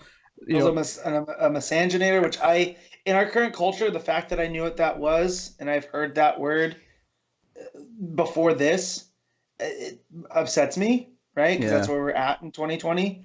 And this being set in 2005. Like means I feel like we're going to catch up with the daughter at some point. Yeah, this ties into because it skipped to 1998, which is when she's like a college age person. Right. Yeah, that's when we have the one night stand. Yeah, and in 2005, I mean, just to remind you, the actual bus bombings that happened in London was 2005. It was July 2005. Oh shoot! Yeah, so this was very intentionally chosen. So oh shoot! I didn't even realize that. Yeah, so that's a really I remember hearing about those, but I didn't know the year. They're still a pretty big deal over here. Yeah, well, as they should be. It's a terrorist attack, right? Like, but yeah, wow, that's pretty ballsy. Yeah. On this so part. This is a super dark ending. We see Alice like clutching her daughter, try to shield her, but I mean it's a bomb, and this feels like retaliation because Alice basically told the house no, and the house is like, hey, I've offered you twice. The third time's going to be the charm, and like. Will this kill the daughter but not her? And the way they're going to get her to agree to go in the house and like give herself over is like, hey, we'll bring the daughter back if you come in. Is that where this is going? Super dark. No, because remember that it gets rid of the parents. That's how this curse almost works. So I feel like by taking the parent, now it's going to work on her daughter. What happens then, though? Well, I mean, what happens though if the daughter then gives herself over? Then there's no child. No, but you give over to the line. Yeah, right. Yeah, they have to continue the line. So how does the line continue if the daughter gives herself over? But then how would it work if Alice had gone in there? That's what I'm saying. Right. That's exactly what. Matt's asking if Alice had gone in as a kid Yes. and they got what they wanted, surely that would have been the end of the line. Well, that's what I'm saying. How did they get new victims if they? Because presumably they're taking from the same lineage, family tree, right? The whole time. Right. So how did they get more victims if they get what they want and the kid goes in the house? I don't know. That's what I'm asking. Maybe we're asking the same thing, damn it. Maybe they move on to the next branch of the family. There's because sure. This was long enough ago that there's probably some pretty healthy, cousins, second cousins, however, But presumably, if they get what they want every time they ask, then eventually they're going to get everyone, and there'll be no more tree. Well, maybe that's the aim. Maybe they're collecting them for a reason. Maybe there's something they need them for rather than just to get them. In the flashbacks, we see that they're putting the mother to rest, and the dad wants nothing to do with the kid that's been born, and we see Cordwainer as a child later, but in this, the other what's it called, surveyor is like, yeah, we have to give them all English names and whatnot, and he asks him about the cave. He goes, no, that cave's not there, man. We went back and looked, and we don't know what the hell that was about. It's not there.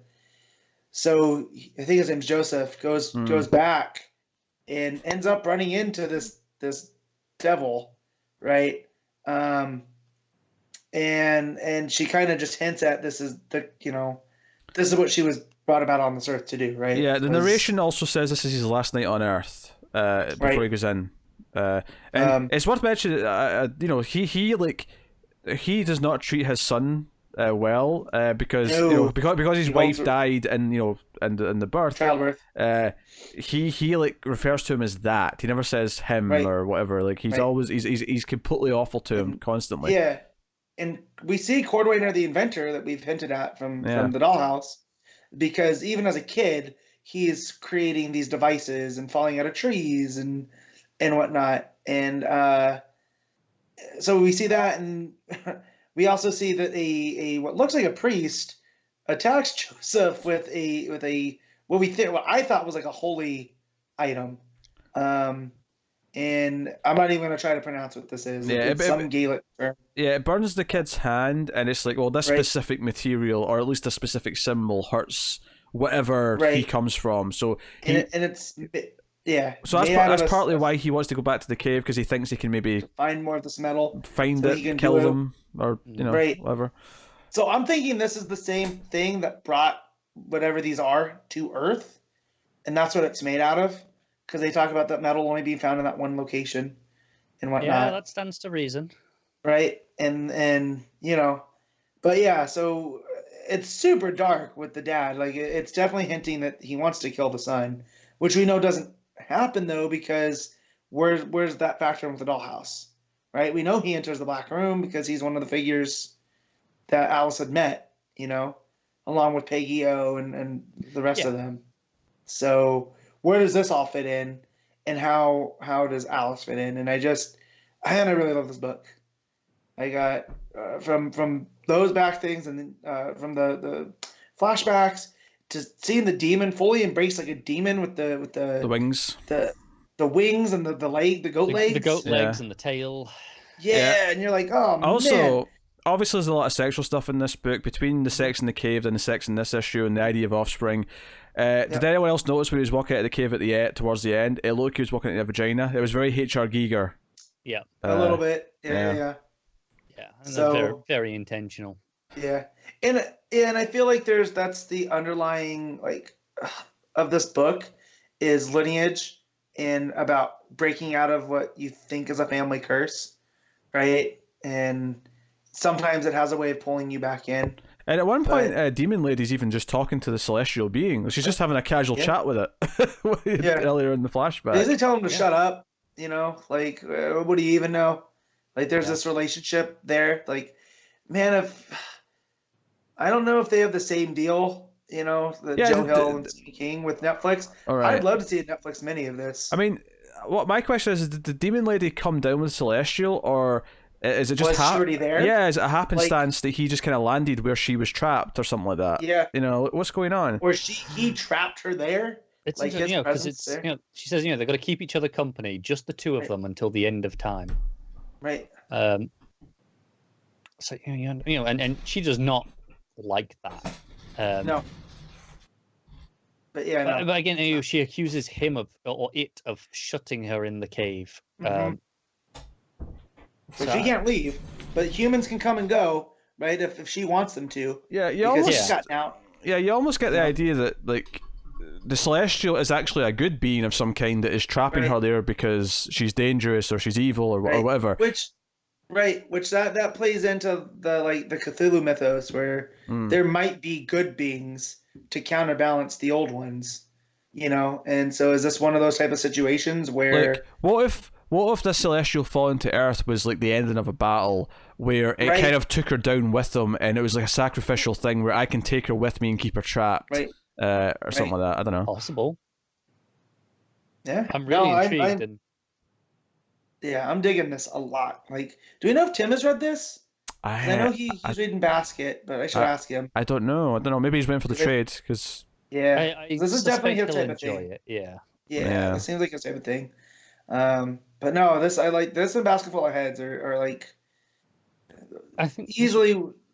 What? I was saying, really interesting by switching to, relatively speaking, modern day now. We're in the the 2000s. It's definitely the closest to modern we've got in any of these books. We're going to be more or less present day by the time it ends, I assume. Right. Well, yeah, I can see in the next issue us jumping ahead. If assuming the daughter survives, right, I can see by the end of the next issue us being roughly present.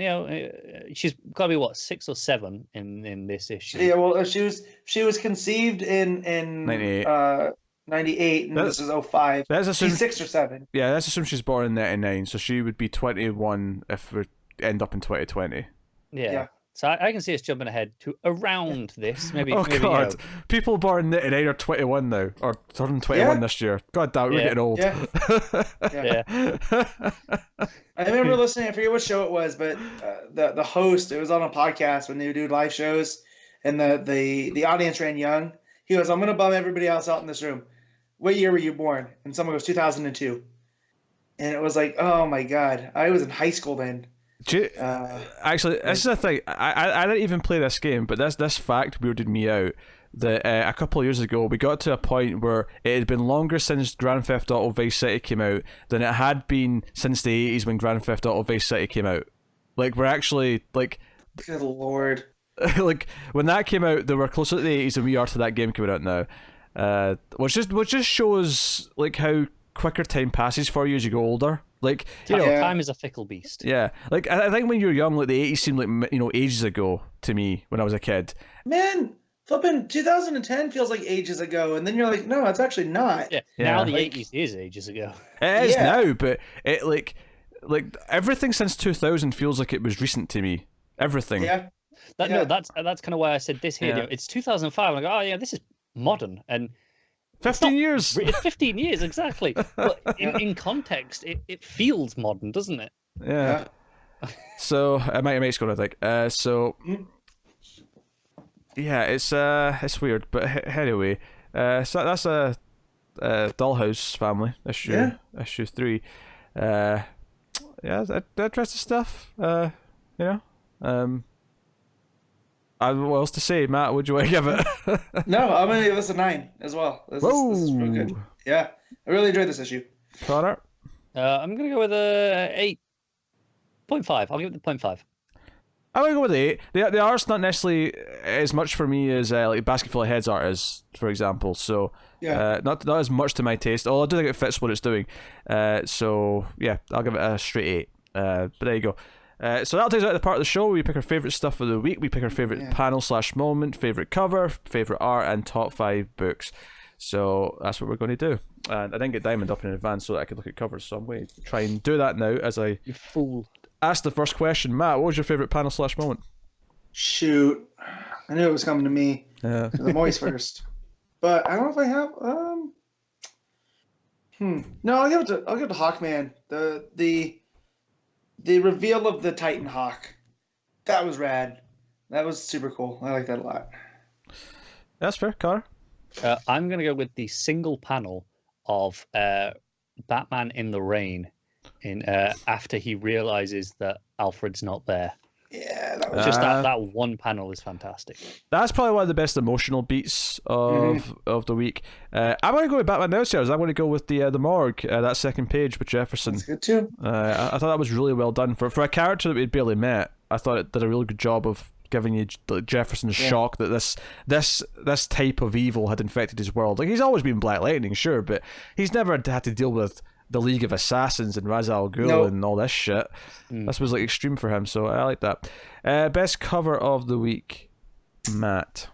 I get to go first again. Jerk. The Batman the Outsiders cover is really good.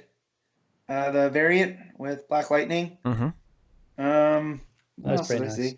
Yeah, I do like the Harley and Ivy, but the caveat is the two covers that join up.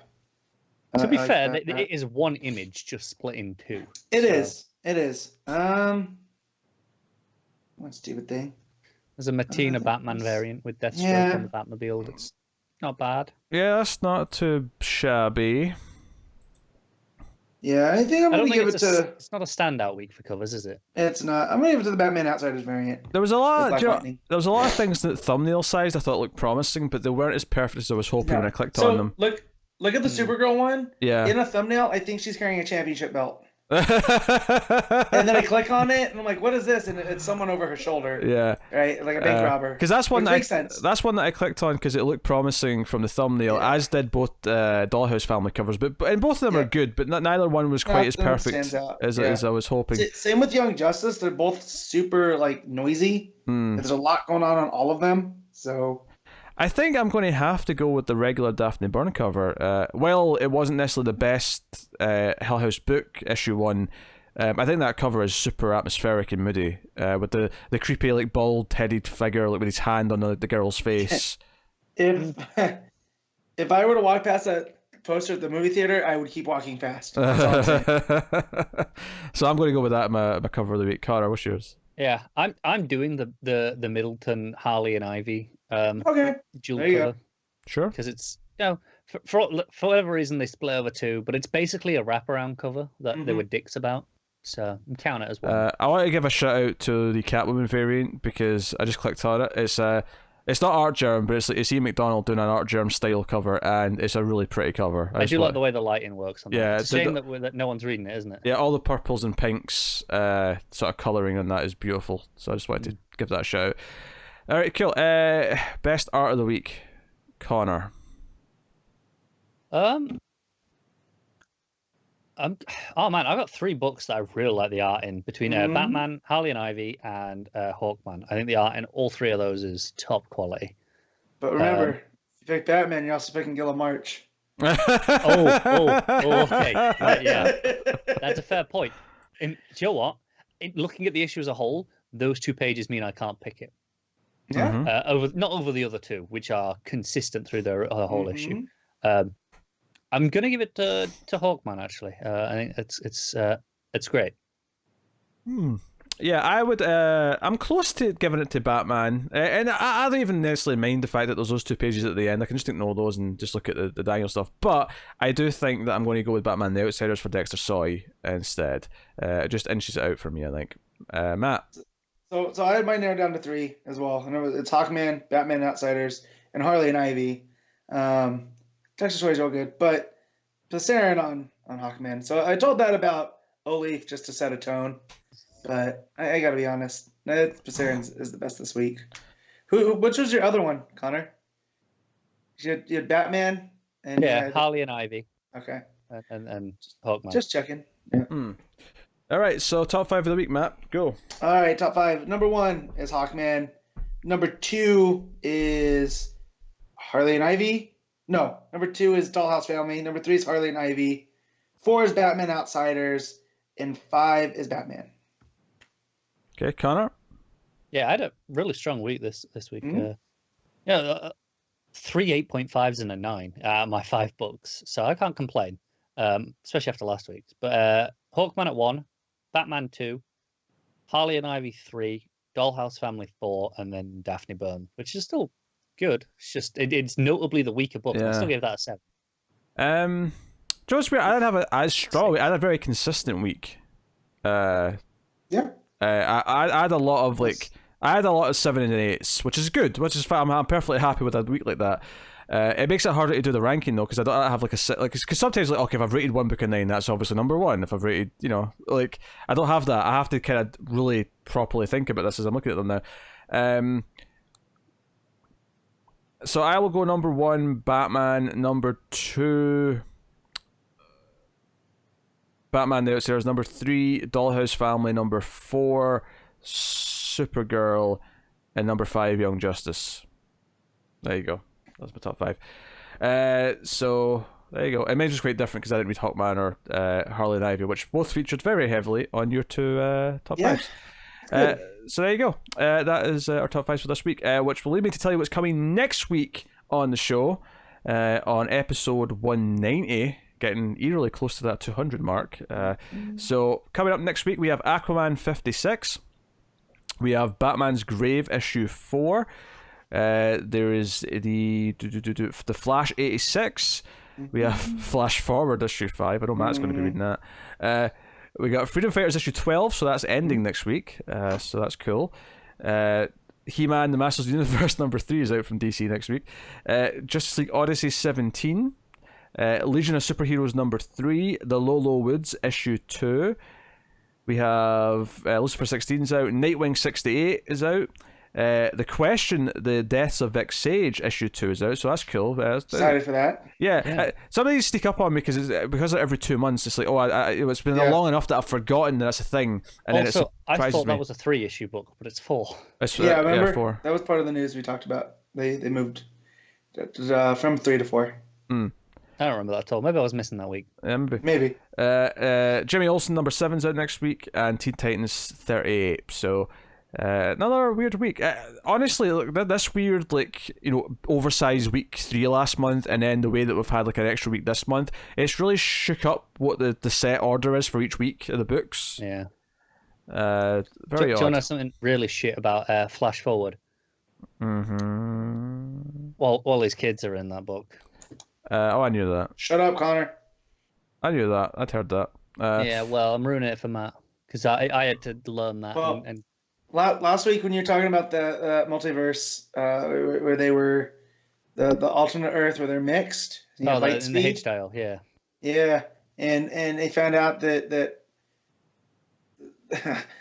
was Lightspeed in that book or no? Because I was trying to figure out who she was a mix of. But it's not. It's just the writer who knows not be named wanting to put Linda Park in Flash powers.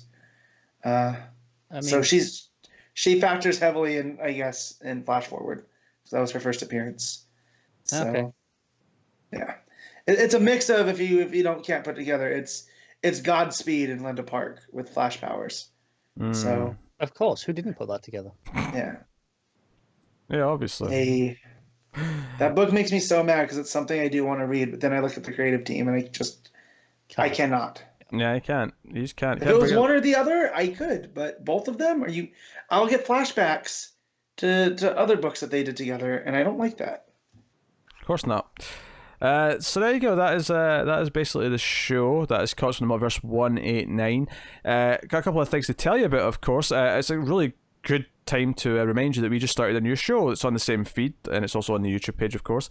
Me and Connor started previously in the Multiverse, which is going to be every other week, and it has us talking about past runs of DC where we're going to work through them an issue at a time. So episode 1 started this past week. It's good feedback so far on Twitter and in the comments, so please do give it a try and see if you're into it. There will be a Patreon vote for the 6th book that we'll be talking about on that very soon at the $5 tier and up. So speaking of Patreon, though, let me thank our Patreon producers for the month. So thank you to David Short, Alison M. Fortis, Cindy Palacios, and Tyler Hess. So that is our Patreon producers, which means they're Patreon at the $20 tier or up. But you can, of course, join us on patreon.com/MailFuzzTV for as little as $1 per month and get bonuses, you get outtakes and cut content. Although me and Matt didn't actually talk about wrestling yet. No. I guess we're skipping a week. You can throw it in here towards the end like we did last time. Yeah, we can just talk about it I after. mean, I can just head off. You can just leave. Yeah. You guys chat wrestling without me. That's fine. Yeah. Although, Hey, before you go, I gotta ask you about some movies real quick. So. Okay. all right, okay. Well, so let me finish the outro. Finish the outro. So check us out on Patreon. That obviously supports us, as does, of course, liking, subscribing, dinging the bell on YouTube for notifications, sharing us on social media, rating the audio podcast on Apple Podcasts. More people will find us that way. Give us 5 stars, all that stuff. All of that helps. But yeah, so let us know what you thought of the books in the comments and all that jazz. Get us on Twitter at DC Comics Podcast. And that's about it. And also, I'll just once again plug our top 50 movies of the decade, which is all 3 of us plus the other people from MailFuzz TV. Part 1 just went up on YouTube, and that is an edited together show where everyone's given their own top 50 picks. 5 picks per person per episode. It'll be a 10-part series, and that just started going out. So go and have a look at that. But that is the show. That is episode 189. So thank you once again for watching or listening. We always appreciate it. Keep reading DC Comics, guys, and remember to never get lost in the Speed Force.